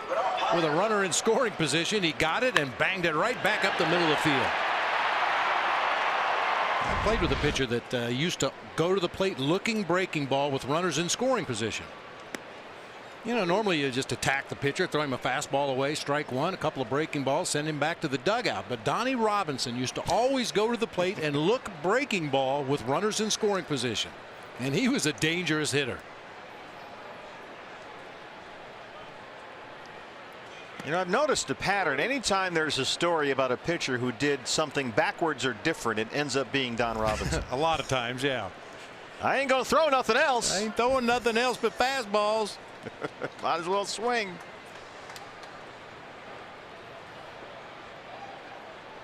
Oh, and 2.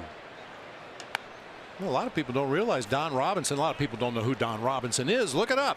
We Are Family, the 79 Pirates, and a Giants teammate of yours. He was just a youngster back then in '79 with that veteran Pirates team and learned his lessons well. His nickname was the Caveman, and in the instructional league, his first 2 years in pro ball, they sent him to instructional league as a center fielder because he could rake. And they were still trying to determine whether the Pirates would be better served to have him in the rotation, working his way up to the major leagues, or make him a full-time position player. I think they made the right choice. Saw a moment ago, Lucchesi now over 30 pitches in this inning. 85 for the ball game. 2 outs in the 4th, 1 and 2 on Gerard Dyson. 8th man to bat in this inning for the Diamondbacks. He slaps one the other way, but right at Villanueva. Nick Ahmed gets the big hit.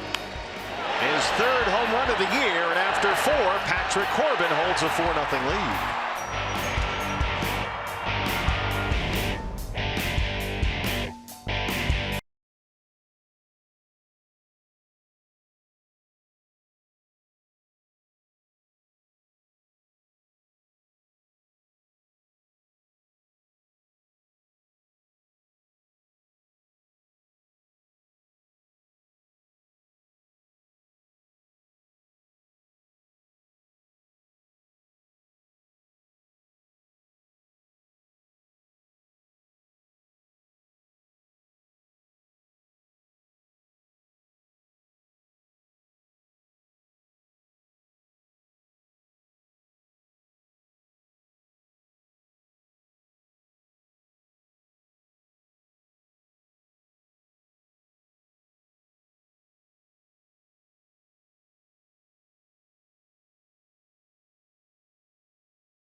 His strong start here in 2018. A lot of talk about, is he the Patrick Corbin of 2013, all-star form? But maybe, just maybe, he's even better. He's still getting first pitch strikes consistently for the most part, and he's more of a strikeout pitcher now than ever before. He says he's a smarter pitcher, and that's one thing that we've talked a lot about, the different shapes of pitches, and he's been able to evolve, guys, and use that slider in so many ways. The width of it, the depth of it, changing speeds, and as you guys mentioned, now calling it a curveball. But it's also mental with Patrick as well. You can sense that confidence that's there, but he's also still very humble. And all of these guys, a lot of the guys he's come up with, A.J. Pollock, Chris Owings, Paul Goldschmidt, they are very happy to see him, through all that he's been through, have this success.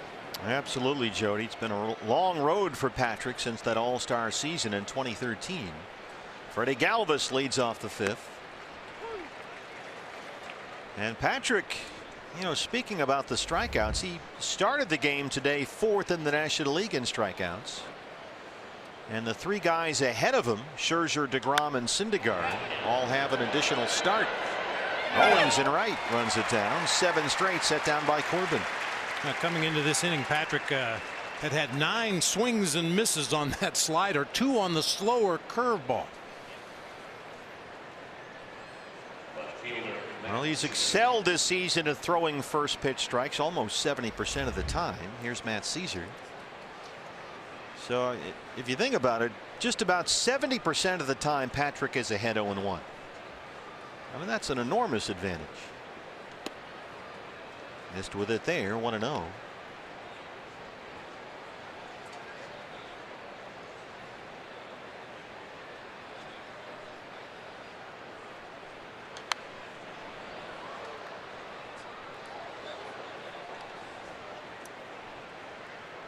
Matt Caesar, a rare start.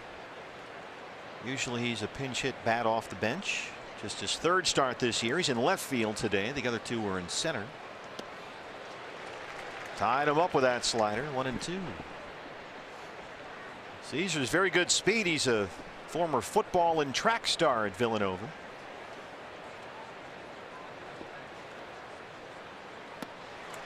Another slider, another strikeout. That's 7 for Corbin.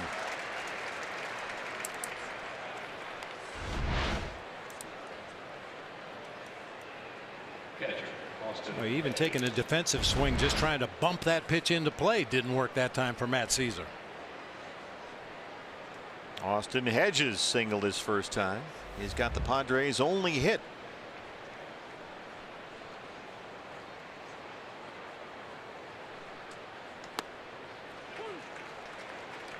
Got a fastball right down the middle that time, 0-1.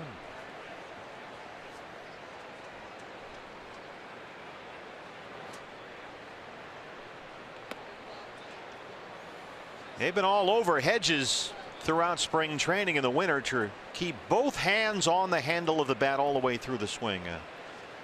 Saw the D-backs try and get Chris Owings to do that a few years ago. Sometimes that one hand flies off. They think if he can stay through the ball, there's the hitting coach Matt Stairs, and keep that top hand on a little longer, help him generate more power. He's always had a one-handed follow through. The hand comes off, and there goes the strikeout. That's 8 for Corbin. He set down 9 in a row, and he leads it 4-0.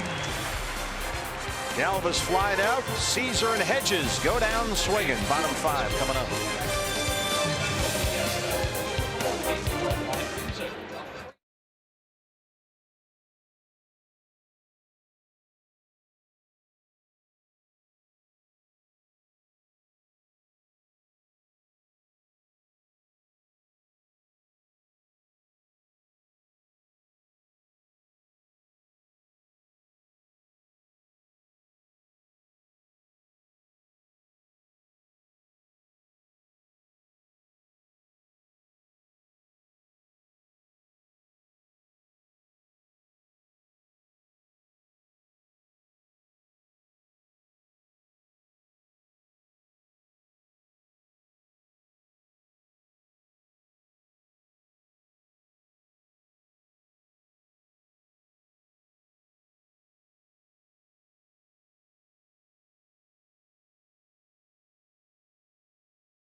with a 4-0 lead over the Padres. For the first time ever, the NFL Draft is live on Fox. Join Troy Aikman and Joel Klatt in Dallas for all the picks. April 26 and 27. Coming up this weekend live on Fox and the NFL Network.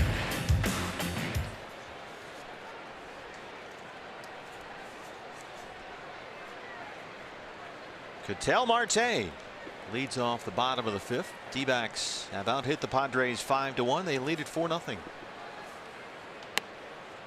Marte has singled and struck out 1 for 2.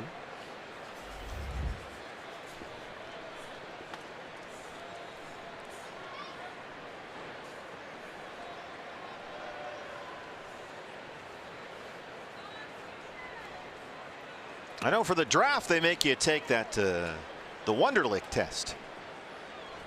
Did you ever have to take any kind of test like that when you were coming up through the minors? People looking at you. I know you went. You didn't go undrafted, but you were free to sign with any team you like.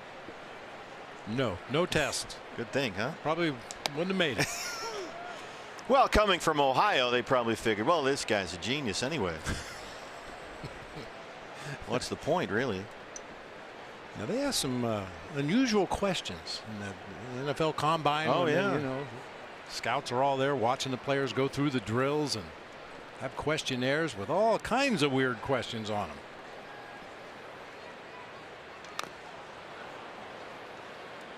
I don't know.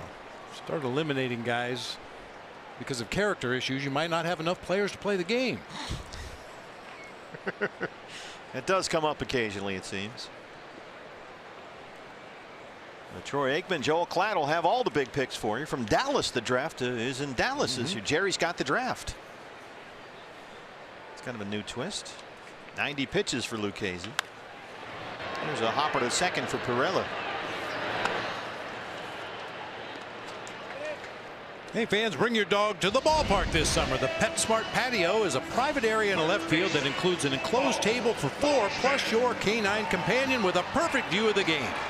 Each table includes all-you-can-eat ballpark food and a special doggy bag for your pet. You can get more information at dbacks.com/PetSmart. We will be bringing Jon Snow to the game, by the way. Oh, really? Yeah. I'm looking forward to that. Cindy and I got a dog, a puppy that we rescued over the wintertime. Here's Goldie. So Jon Snow will be here. Can't have him go his rookie year without attending a few D-backs games. We're going to put him on the air? He's good. He could do it. Does he speak? Only involuntarily. At the garbage truck yes, and the stop neighbors. Barking. Goldie has singled walk, scored a run. Yeah, we got a terrific dog, a Border Collie Lab mix. Well, they always say about those rescue dogs, who rescued who? He rescued us, believe me. It's been a lot of fun.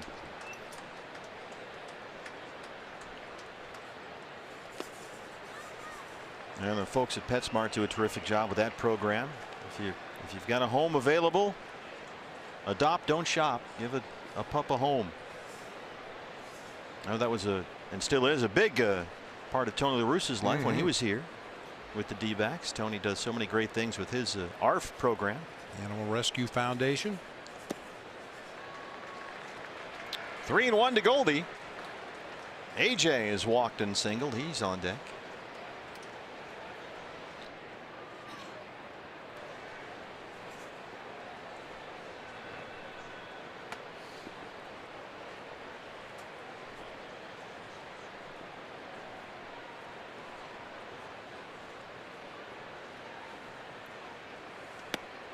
So much was made of that quiet start for Goldie, 1 for 17.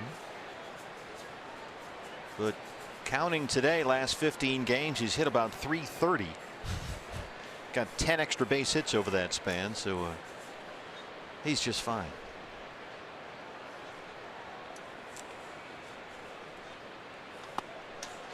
He's aboard for the 3rd time today. 4th walk issued by Lucchesi, who had walked only 4 all season long. He's walked 4 in less than 5 innings here this afternoon. including AJ, who walked in the first, singled, stole a base, and scored in the fourth.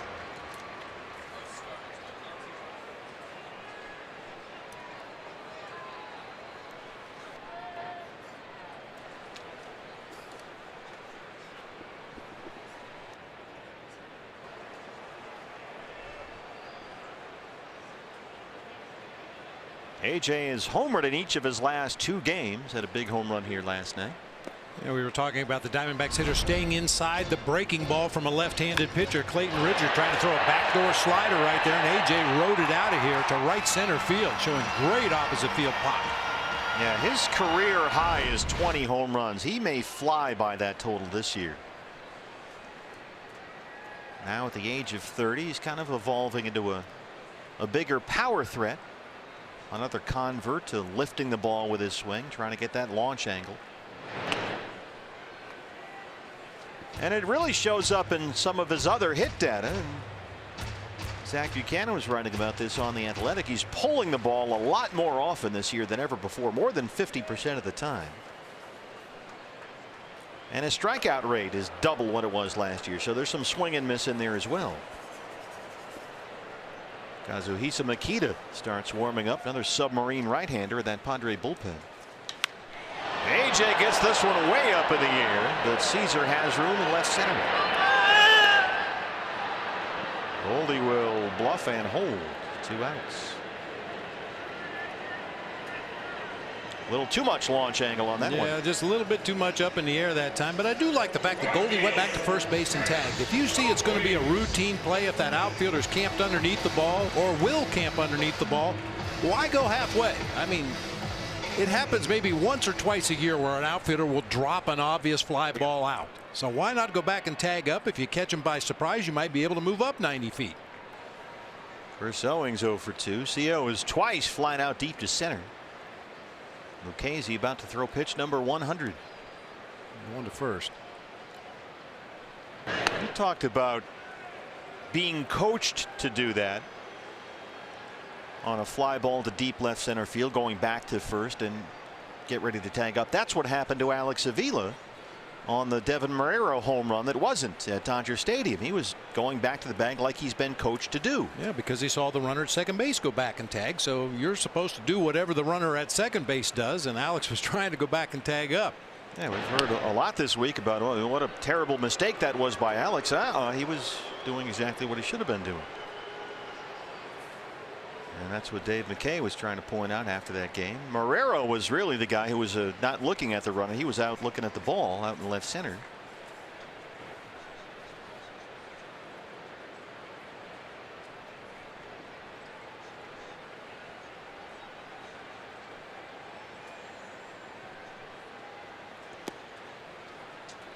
You know, we've had shots of runners taking their lead off first base, and you can clearly see their eyes peeking in at the catcher, trying to determine location or pitch selection.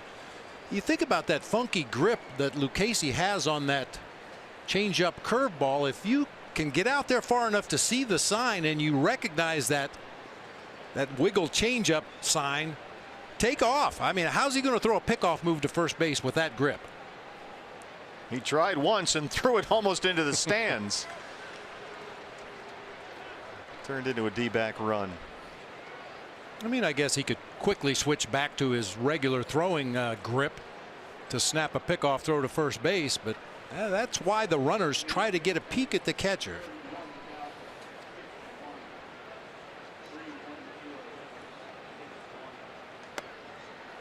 Fastball's the strike.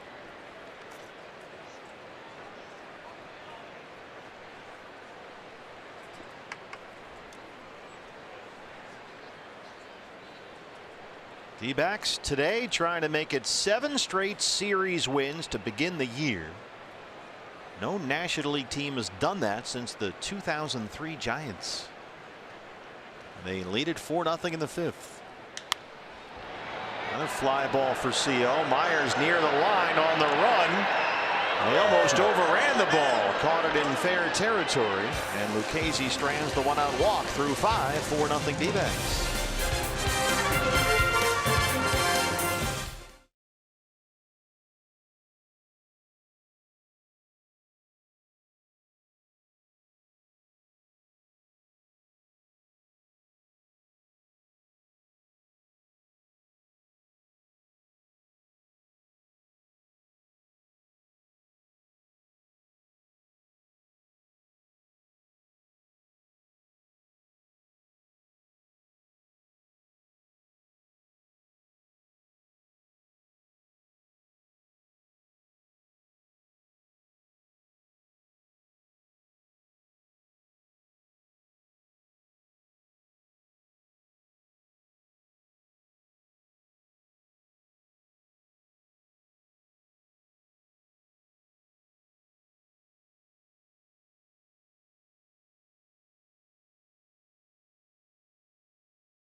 scoreless innings, he's given up only 1 hit. He's walked 1. He's got 8 strikeouts. Boy, he's been so spectacular with that slider. You kind of lose sight of the fact that his fastball command has been fantastic. It sets up that slider many times. He's just rolling right now, really feeling it. So this is 5 games with at least 8 strikeouts to start the year for Patrick Corbin. Last pitcher to do that, Pedro Martinez, back with the 05 Mets. Well, Kurt Schilling did it for the D-backs in 01, had 5 straight games with 8 or more strikeouts. Chase Headley will hit for the pitcher Lucchesi as we start the San Diego 6th. So Lucchesi's day is done. Randy Johnson in 2000 had 15 straight starts to begin the season with 8 or more strikeouts. 15.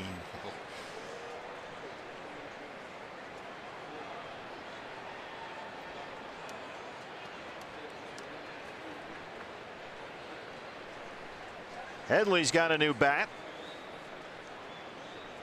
He singled as a pinch hitter last night in the 7th inning against Fernando Salas.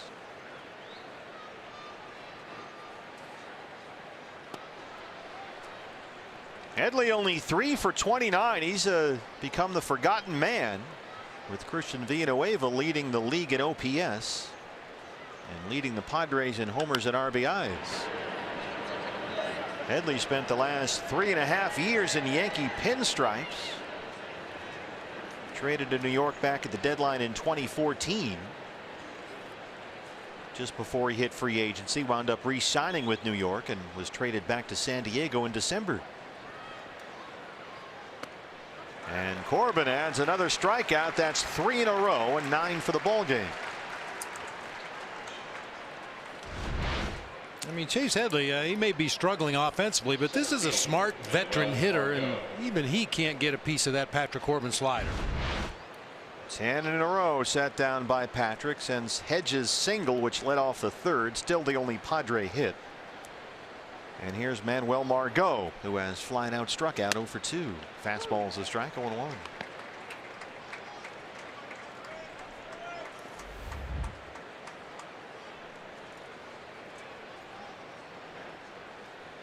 Here's a great stat. Your staff, top of their game. Patrick has had a 1-2-3 inning today in the 1st, the 4th, and the 5th. Bidding for another one right here. So far, Patrick Corbin at home at Chase Field has had 17 1-2-3 innings. That's unbelievable. Wow.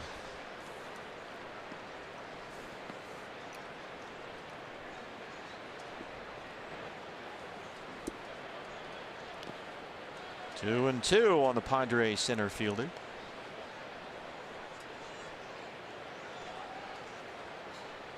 Will Myers 0 for 2 on deck.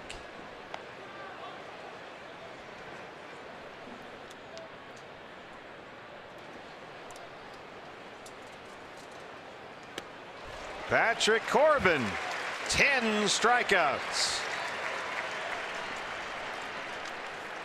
Hey fans, Mother's Day is just a few Sundays away. Secure your seats now to spend Mother's Day right here at Chase Field on Sunday, May 13th. The first 10,000 moms in attendance will take home the D-backs tote bag, courtesy of bubbly sparkling water. Get your Mother's Day tickets now at dbacks.com. He's punched out 10 in the ball game, 4 in a row. Here's Myers, who's 0 for 2.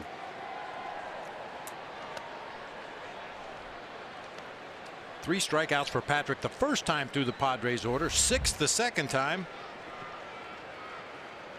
And he's already got 1 the third time through.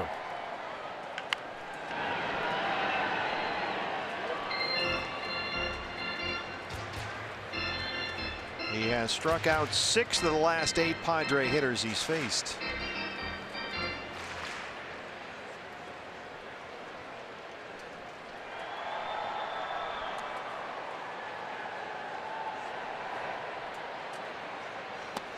Wow, that's the good hard back foot slider to the right hand hitter, and he swung right over it. That's the power slider. He showed him that pitch earlier in that bat at 69 miles an hour, then backs it up 81, 83 at the back foot. Villanueva on deck. Corbin trying to strike out the side in the 6th. Swing and a miss. It gets all the way back there, and Myers reaches. 11 strikeouts for Corbin. Wild pitch puts Myers at first for Villanueva. Well, maybe now he can strike out 4 in 1 inning. Out 4, yeah, why not? You know, that breaking ball, that hard slider has such great spin. When it hits the dirt, it doesn't bounce straight up into the catcher. It's going to have a little side bounce to it because of the English on that pitch, the rotation on that slider, and that time it got away from Jeff Mathis.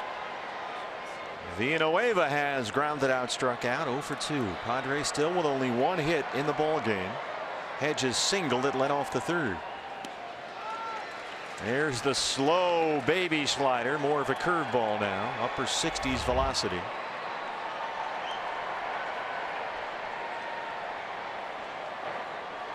Five consecutive strikeouts is a career high for Patrick Corbin. He's got a chance here to strike out 4 in the 6th inning.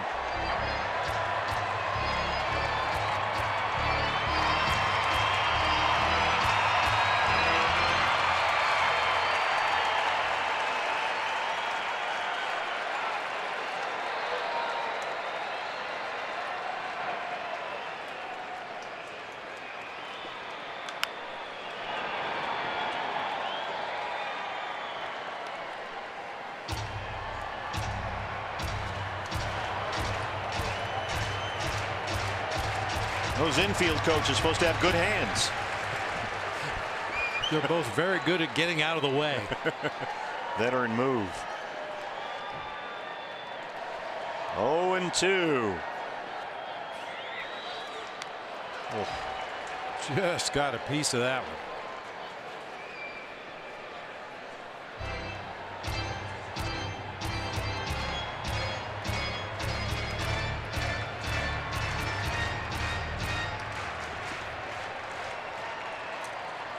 One byproduct of a lot of strikeouts is a higher pitch count. Patrick up to 94 in the game right now.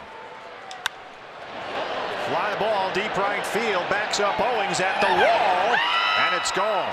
Christian Villanueva, that's his 7th of the year, and San Diego's on the board.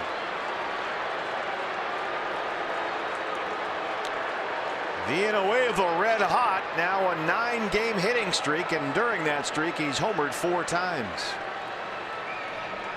6 of Villanueva's home runs this year have come against left-handed pitching. It's the first time we've really seen him stay inside a ball and drive it the other way. A 92-mile-an-hour fastball on the outside corner. Villanueva had been hooking everything to the left side of the field, but stays on that one and drives it out of here to right.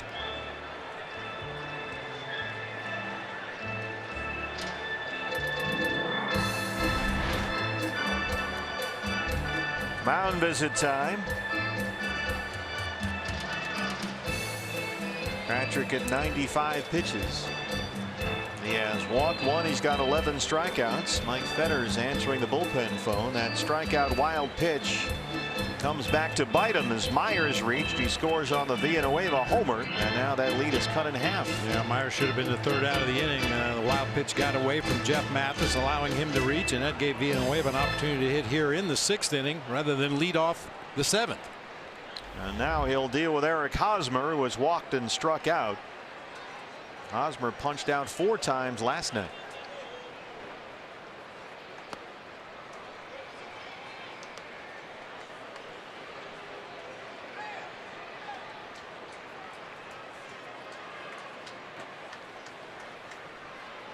Action in the D-back bullpen. 1-1 on Hosmer. Jorge De La Rosa, the left-hander. A look inside the Sanderson Ford bullpen. Fastball in on Hosmer. Patrick's got much better about throwing that fastball in arm side, and he's had a lot of luck with it. 1-2. Lays off the slider.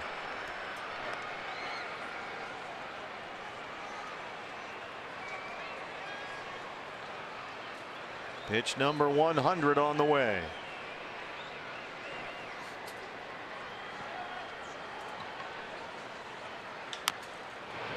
Swing and bunt. Mathis has to hurry. And they retire Hosmer, but Villanueva homers. The lead is 4-2.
Padres pull a little closer. Diamondbacks still lead at 4-2 as we head to the bottom half of the sixth. Time to take a look at this day in baseball history, brought to you by Geico. In the seventh inning of a 20-6 rout of Kansas City, the Chicago White Sox score 11 runs in the seventh on one hit. Royals made 2 errors. They walked 10 batters and hit another guy. Wow, 11 runs on one hit. Was that the Go-Go Sox 59? Maybe. They were go-go on that day. They sure were. New pitcher for the Padres. The submarining right-hander from Japan, Kazuhisa Makita, to face Nick Ahmed. That's his fastball at 81. This guy in Japan was a 4-time All-Star.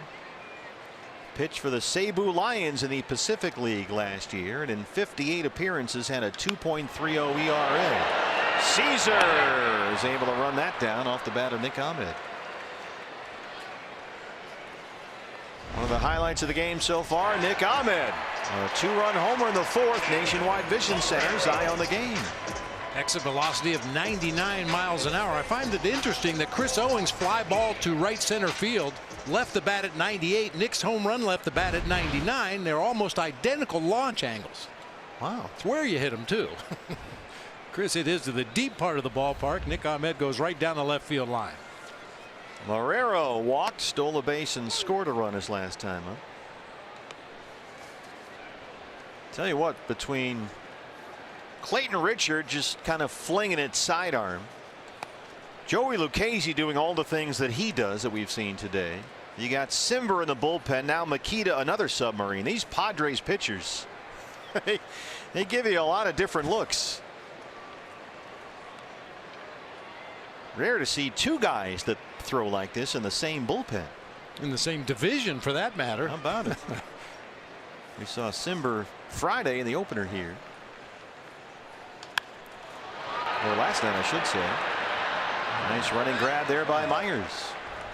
2 outs on 2 line drives. Nice approach that time by Marrero. Unfortunately hit it almost right at Will Myers. Here's another signee from Japan.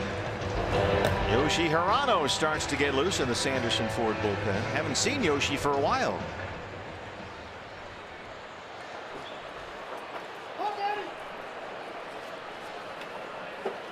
Well, you got a right-hander in there. The lefty's out of the game, so David Peralta's got a batting helmet.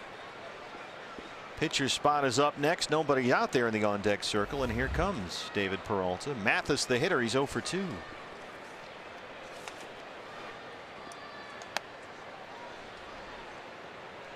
Well, this guy's just got slow and slower.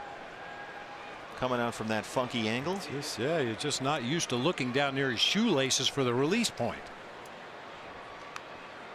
Boy, and it is way down there. I mean, he's releasing that ball about ankle high.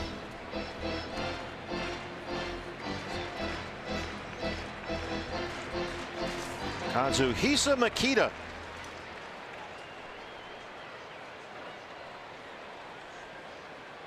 Watch out. Woo.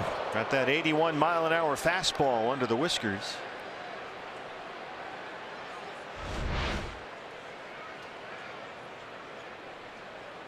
Wow. Tailing fastball from that angle, running up and in.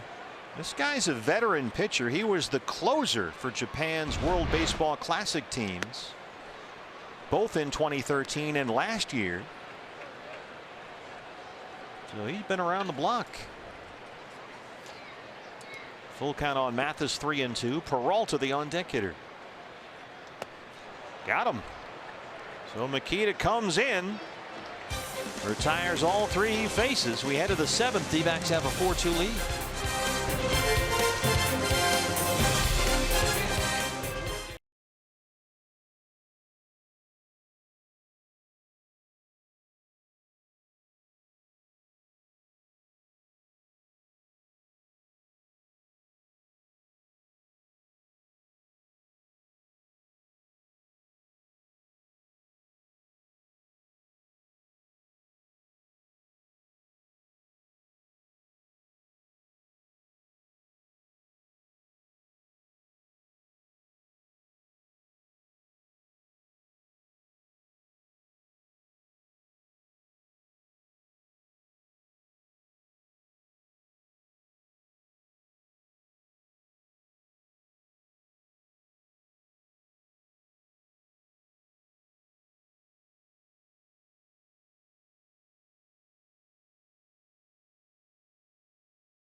Ballpark, D-backs and Padres. And if you can't watch the games on your TV, don't forget you can stream them live on your mobile device with Fox Sports Go. It's presented by your Valley Honda dealers. Download the free app, take Fox Sports Arizona, and the D-backs with you wherever you go. Well, another great crowd here at Chase Field today.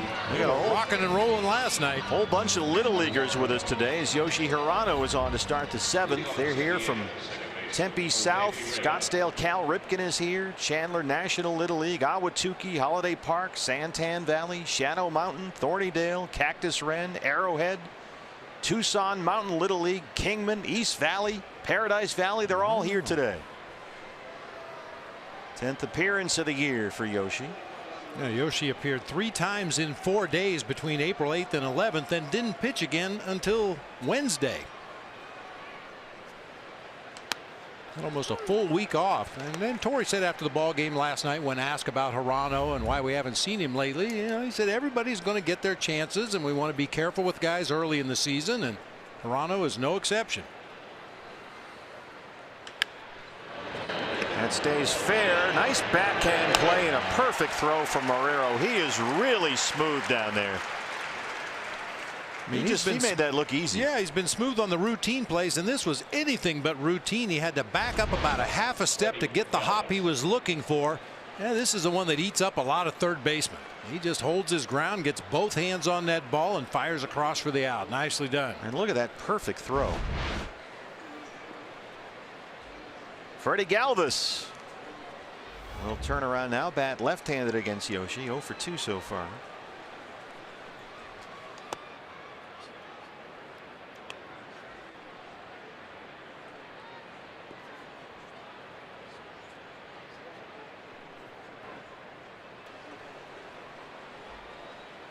Boy, Galvis single last night. He's only got 1 hit in the series, and right now he's up there 2 for his last 24.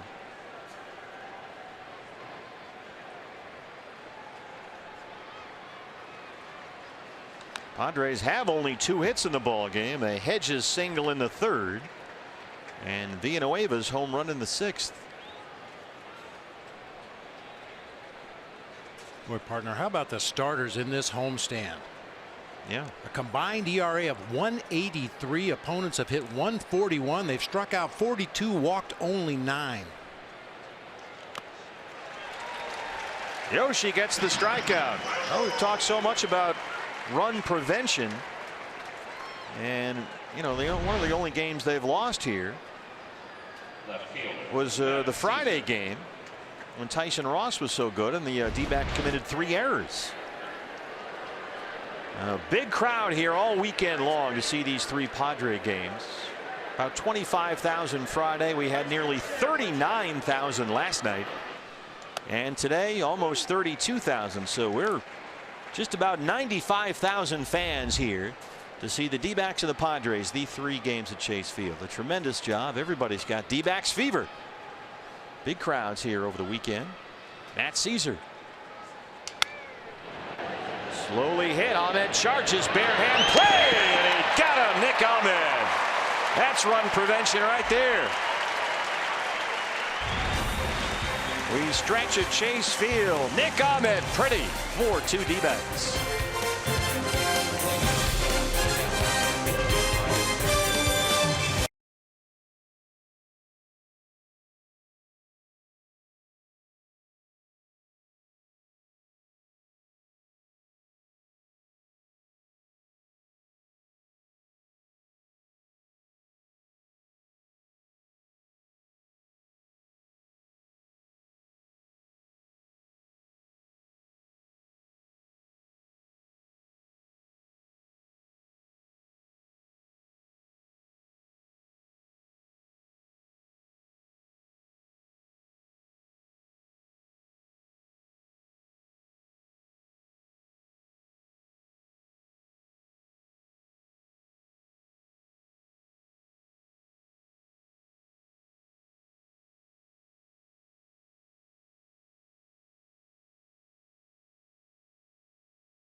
Take me out to the ball game. A Sunday at the ballpark. D-backs lead the Padres 4-2 as we get set for the bottom of the 7th inning here at Chase Field. A scary moment for the Cubs and Chris Bryant today. They are leading the Rockies right now at Coors Field. Bryant right on the bill of the helmet from Herman Marquez. And Joe Madden quickly out there. Bryant was examined upon exiting the game. The Cubs say he has passed all his tests so far. A small laceration above his eye from his sunglasses that got knocked off, but so far for Chris Bryant, no signs of a concussion from the Cubs. Boy, scary moment right there. Right here, it's 4-2 D-backs. Christian Walker set to hit for the pitcher Hirano to lead it off. Let's go places. Time for our Valley Toyota dealers. We hit the road after this one. 3 games in Philadelphia and 3 in Washington, D.C. A 6-game road trip. Day off tomorrow in Philly as Walker hits for Hirano to lead off the 7th. Kazuhisa Makita back out there for the Padres.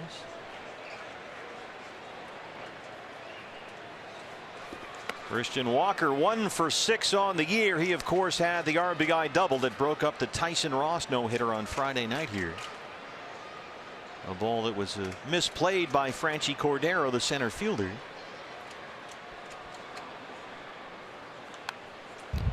1-2. Yeah, he hit the ball well to straightaway center, but Cordero came in a step or two before retreating back to the warning track. It just sailed right over his head. That tied the game as Marrero came all the way around, but the Padres ended up winning the opener.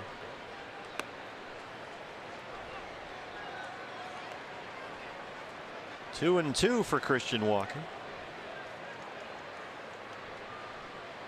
Dyson, the leadoff man, on deck.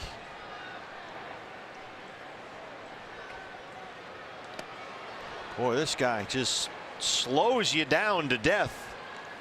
He's retired all 4 he's faced. He's just throwing little frisbees up there. And from that angle, I'm telling you, hitters are so conditioned to look above the throwing shoulder. We've talked about it in the past, either a circle or a square. Imagine you're looking at a TV screen and you want to see the pitcher's hand come through that box or that circle so you can quickly pick up the release point and try to determine any spin on the ball. But it's going to take you a couple pitches to realize where that release point is. It's down near his shoe tops.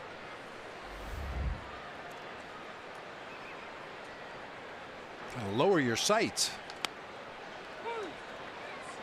It's remarkable how effective he's been throwing the ball 70 miles an hour.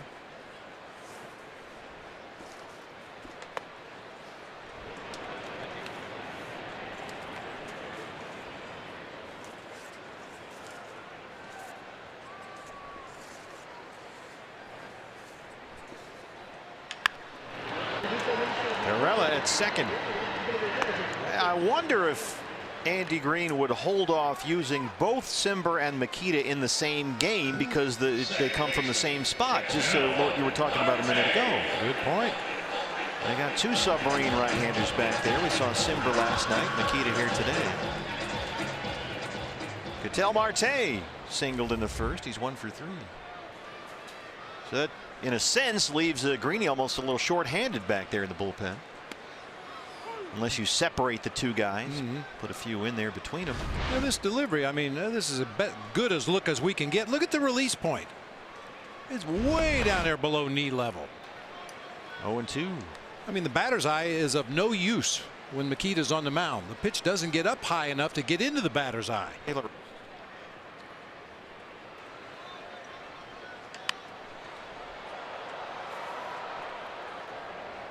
Jorge De La Rosa, who'd been warming up earlier in the ball game, continues to throw in the D-back bullpen. He will get the 8th inning. Hedges, the pitcher spot in Margot, due up 8-9-1 for the Padres.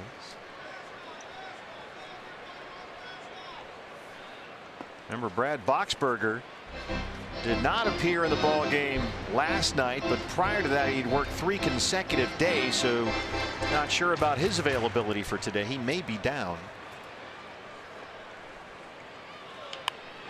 Floats one up there, but Marte lines it to Perella, and Makita has set down all 6 he's faced. We go to the 8th. It's 4-2 D-backs.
is coming in the fourth inning. Joey Lucchese throws a pickoff attempt over the head of Eric Hosmer. Goldie scores after he had walked. Chaz Roberts, air conditioning and plumbing, cool plays of the game. Nick Ahmed into the bullpen, his third of the year. A 2-run homer. Patrick Corbin, a 2-out RBI single. D-backs had a 4-0 lead. Christian Villanueva got 2 back with a home run against Corbin in the 6th. And it's 4-2 as we start the 8th inning with Jorge De La Rosa on the mound. He'll face Austin Hedges, the Padre catcher, the number 8 hitter. Pitcher spot behind him. Carlos Asuaje is in the on-deck circle. Then it'll be Manuel Margot. 10th appearance of the year for Jorge De La Rosa. A 1.42 ERA. Hedges singled in the 3rd. He struck out his last time up. Padres still with only 2 hits.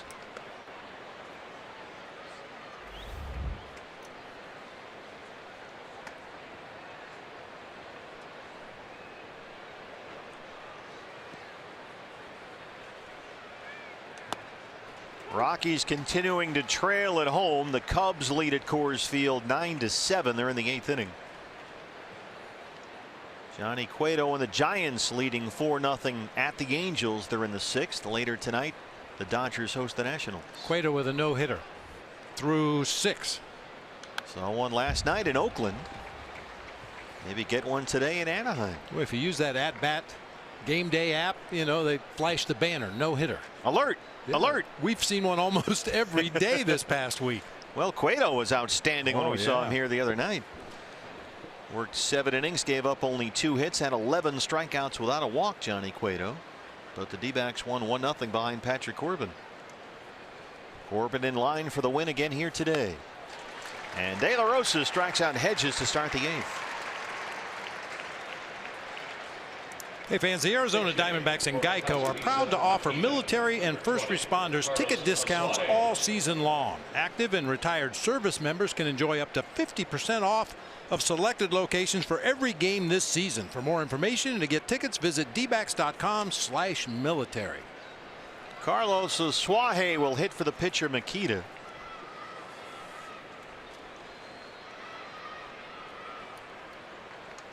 D-backs overload the right side of the infield. Marrero the only defender on the left side, midway between 2nd and 3rd. Asuaje 218 with a home run. He has singled twice and walked in the series so far.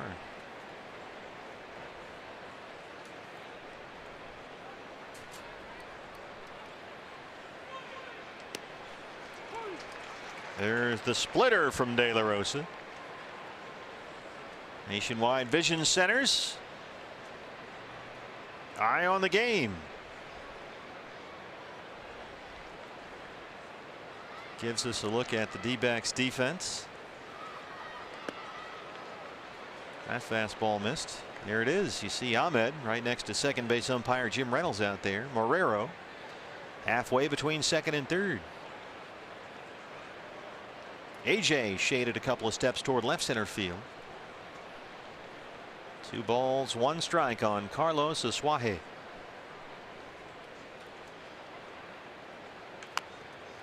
That's going to stay fair for Mathis. Boy, he's really good at that. Just quick hands. He's right on it. Always a good throw. Gets out of the chute quickly. That's important to get up out of that crouch quickly. You saw him jump almost straight up in the air and then plants that left foot, gets out there on that swing and bunt.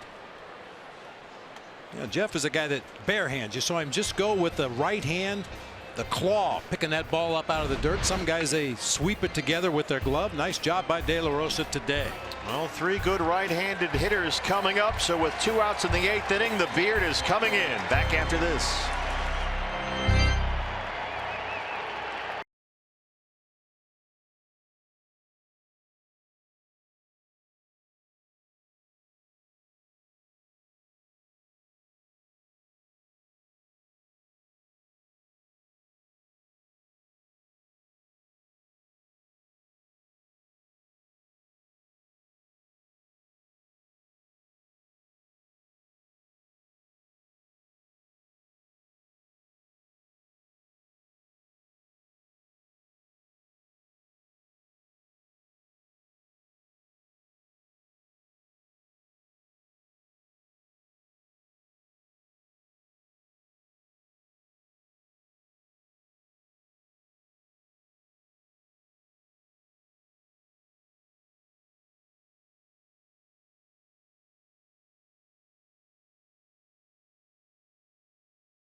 And a 4-2 lead.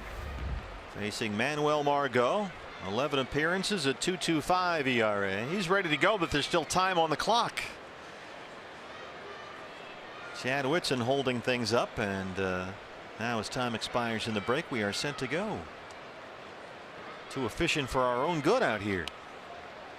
This is low with a fastball. Margot 0 for 3, struck out twice.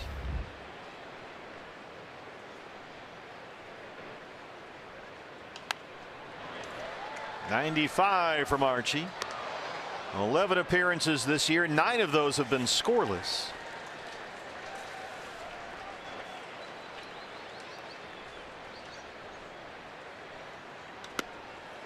Ooh, oh, right there. That's a perfect location for that fastball, but it's 2-1. This is the pitch that pitchers want to throw their entire lives. Knee-high outside corner. Foul ground, first base side. It runs out of room. Curt Schilling used to say that all the time. The best pitch I can ever throw is a fastball down and away. Boy, he could do it as good as anybody. Yeah, a lot of people don't realize Curt Schilling rarely pitched inside.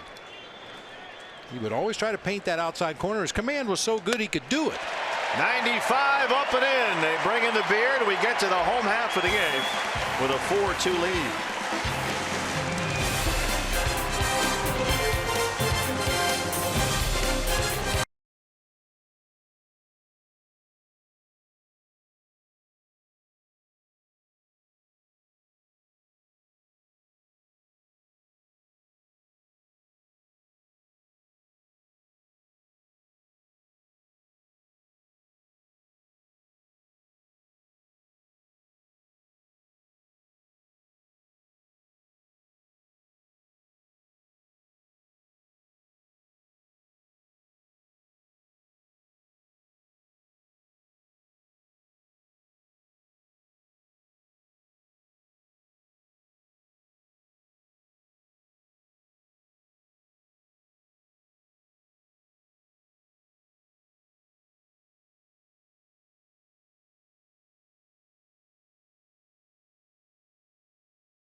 After the game, Diamondbacks Live, the post-game show before this team travels to Philadelphia, and Mark Grace, another vintage performance from Patrick Corbin, wasn't it? Yeah, well, once again, you hate to say it, but that slider looking more and more like the big unit slide. I mean, he, what, 11 more strikeouts today? He was terrific. All right, we'll get to that and so much more, but first, the Diamondbacks have to bring it home, so Steve Bethune will send it back to you.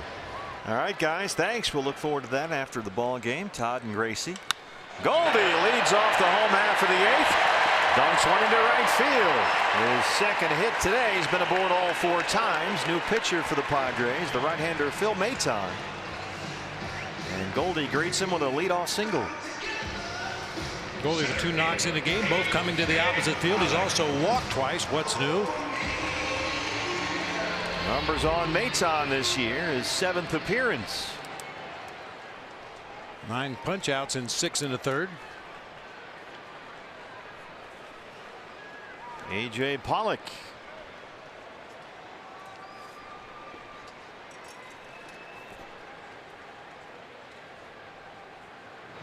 Wouldn't hurt to add some insurance runs here as Archie Bradley goes for the 4-out save. Padres in the 9th will have the big boys coming up. Will Myers, Christian Villanueva, and Eric Hosmer 2, 3, and 4.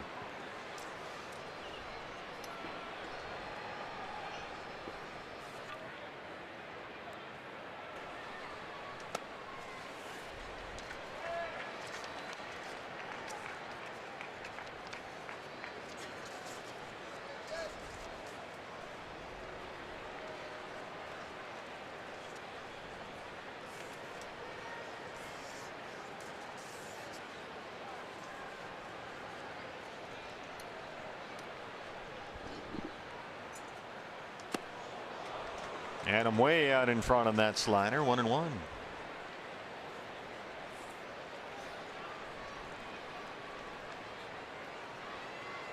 We could use at least one more, because you know what that means. Means you won't be hungry on the plane. Yeah, we haven't had back-to-back tacos since the 13th and 14th against the Dodgers.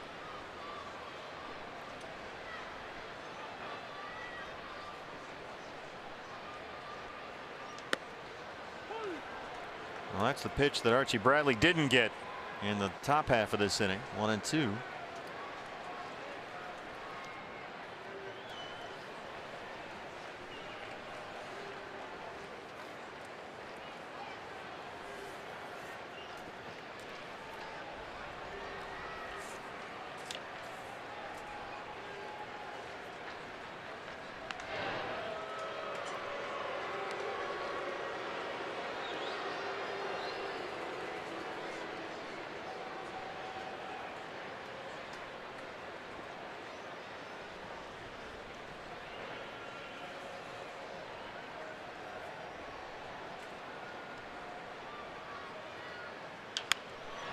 Roller in the hole. Villanueva in front of Galvis, and they can't turn the double play. AJ beats it out. Goldie cut down at second. What's next? Brought to you by CenturyLink. We're on a plane to Philadelphia after the ball game today. Off day tomorrow. And the first of 3 at Citizens Bank Park in the Cradle of Freedom tomorrow. For Tuesday, Robbie Ray versus Vince Velasquez. Zach Greinke on the mound Wednesday against Jake Arrieta. Now that Thursday game's on the Facebook. Matt Cook against Ben Lively. So you and I Thursday will be out there, Tony Luke's in center field with our feet up, watching the ball game, eating cheesesteaks all day.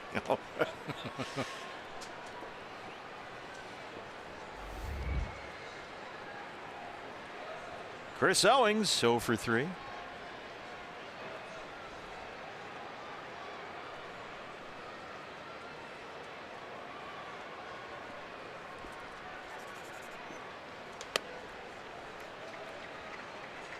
CO today's hit 3 pretty deep fly balls. Not much to show for it.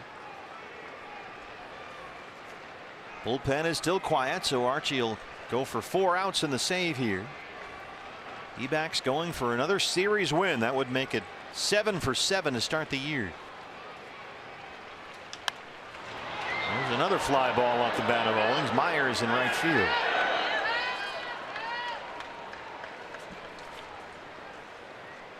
Hey, fans, receive 15% off at the Chase Field Team Shop when you use the card by Gila River Casinos. Nick Ahmed has the D-backs big hit today. A 2-run homer into the bullpen in the 4th inning, his 3rd of the year.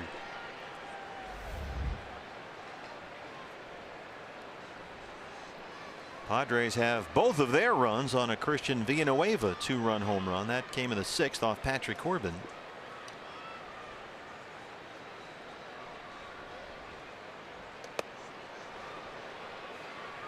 Swings through a high fastball, and it's 0-1.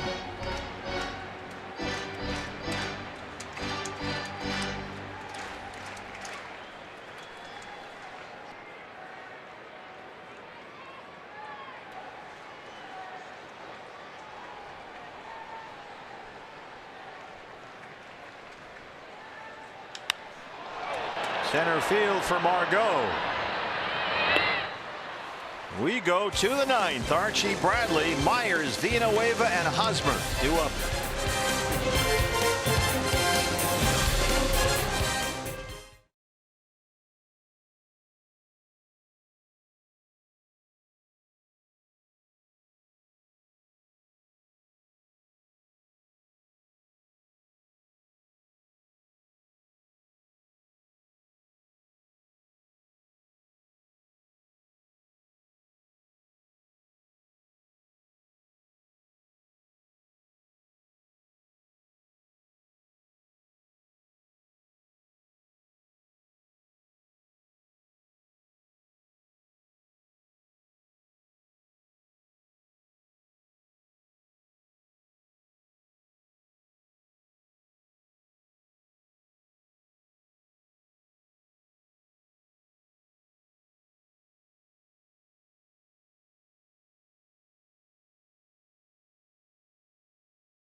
Corbin outstanding again. Only 2 runs allowed in 6 innings. Patrick had 11 strikeouts. D-backs got all 4 runs in a wild 4th inning led by Nick Ahmed's 2-run home run.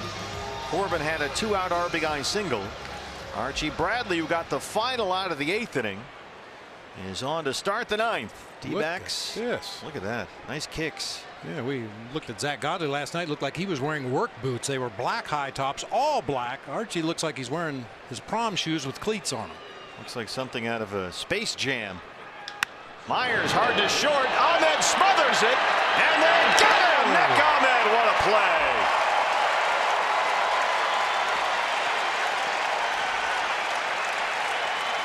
All you can do is smile and watch. Boy, it's just a thing of beauty. I mean, everybody likes to watch home runs fly out of the ballpark, but you're a true baseball fan. This has got to make the hairs on the back of your neck stand up. What a play. Man, diving stop and then just a rocket throw across the diamond for the out. Villanueva. He's knocked in all the Padre runs. A 2-run homer in the 6th.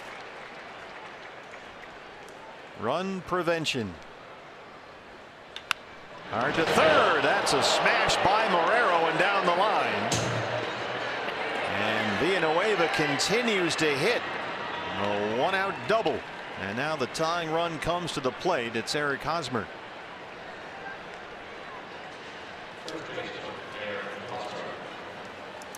Villanueva, a really good hitter on off-speed pitches that stay in the strike zone. That one was working its way down toward the bottom of the zone, but Villanueva once again intercepts it, rips it down that third base line.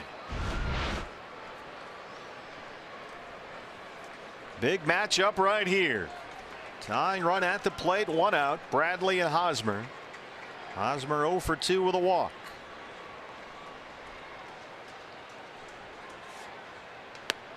Good fastball down there at 95.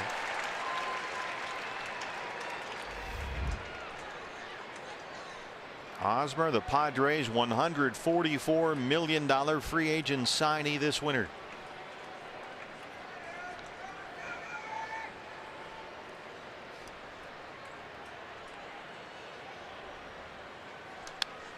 Archie ahead 0-2. He's coming with a straight heat today. I think he's only thrown 1 curveball, and that was the one Villanueva pulled down that third baseline.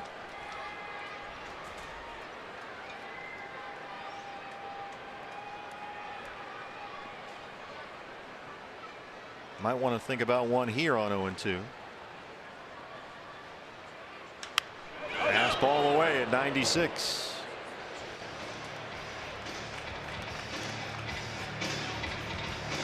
Archie tried to go up the ladder there with that fastball. Hosmer able just to get a piece of it with a real late swing. Whistled that one right over the Diamondbacks dugout.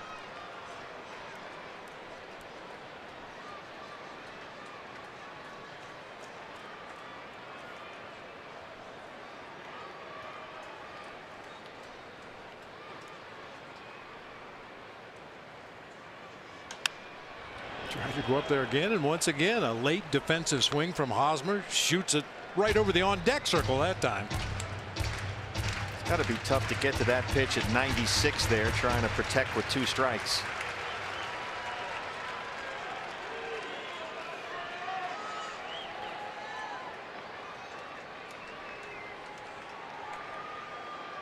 Long set of signs from Mathis with Villanueva at second.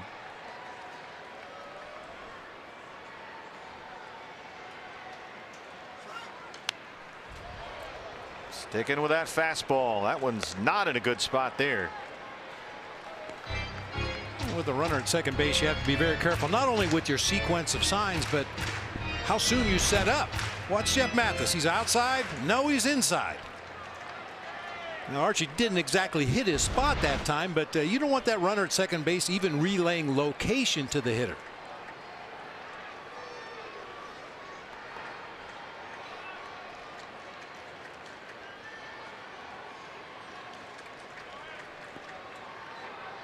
Archie wants to run through that sequence again.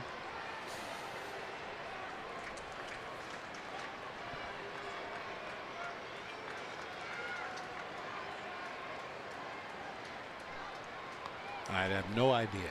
That's the whole point, right? Yeah. I'm not sure Archie does either. Frankly, that's twice now he's had to go through the whole set, and he's still not sure. We've talked a lot about it in the early going. The Diamondbacks have really made their signs a lot harder, not only for the D-backs pitchers and catchers, but so those opposing base runners at second base don't relay anything to the hitter. Been a common problem around baseball, or a common situation around baseball, and Diamondbacks are doing everything they can to make sure that doesn't happen. With all the video, it's become a big problem all over the major leagues. A reason for so many of these mound visits, and in effect the reason for the mound visit rule this year. 0-2. Finally went to the curveball. That's only the second one he's thrown this inning in 13 pitches, and as I mentioned, the other one got whacked down the third baseline. That one bounced in the dirt ahead in the count 0-2.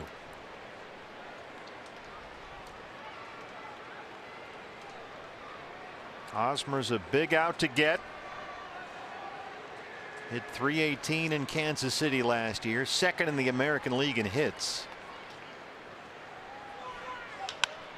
The second for Marte. This gets Villanueva to third.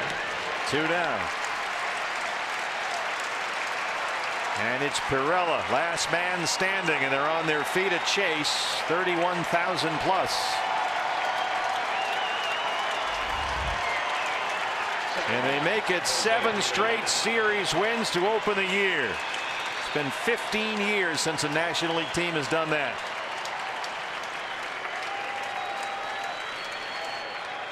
Archie trying to get the final 4 outs.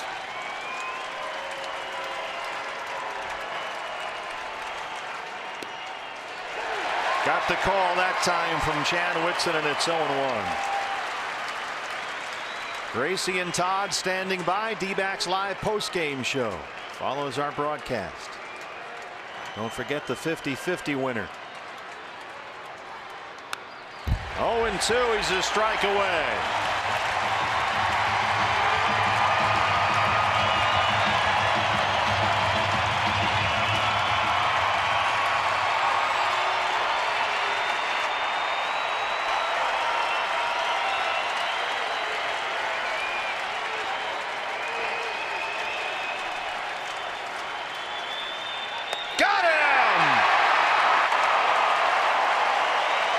D-backs win it 15-6 out of the gate in 2018. 7 straight series wins to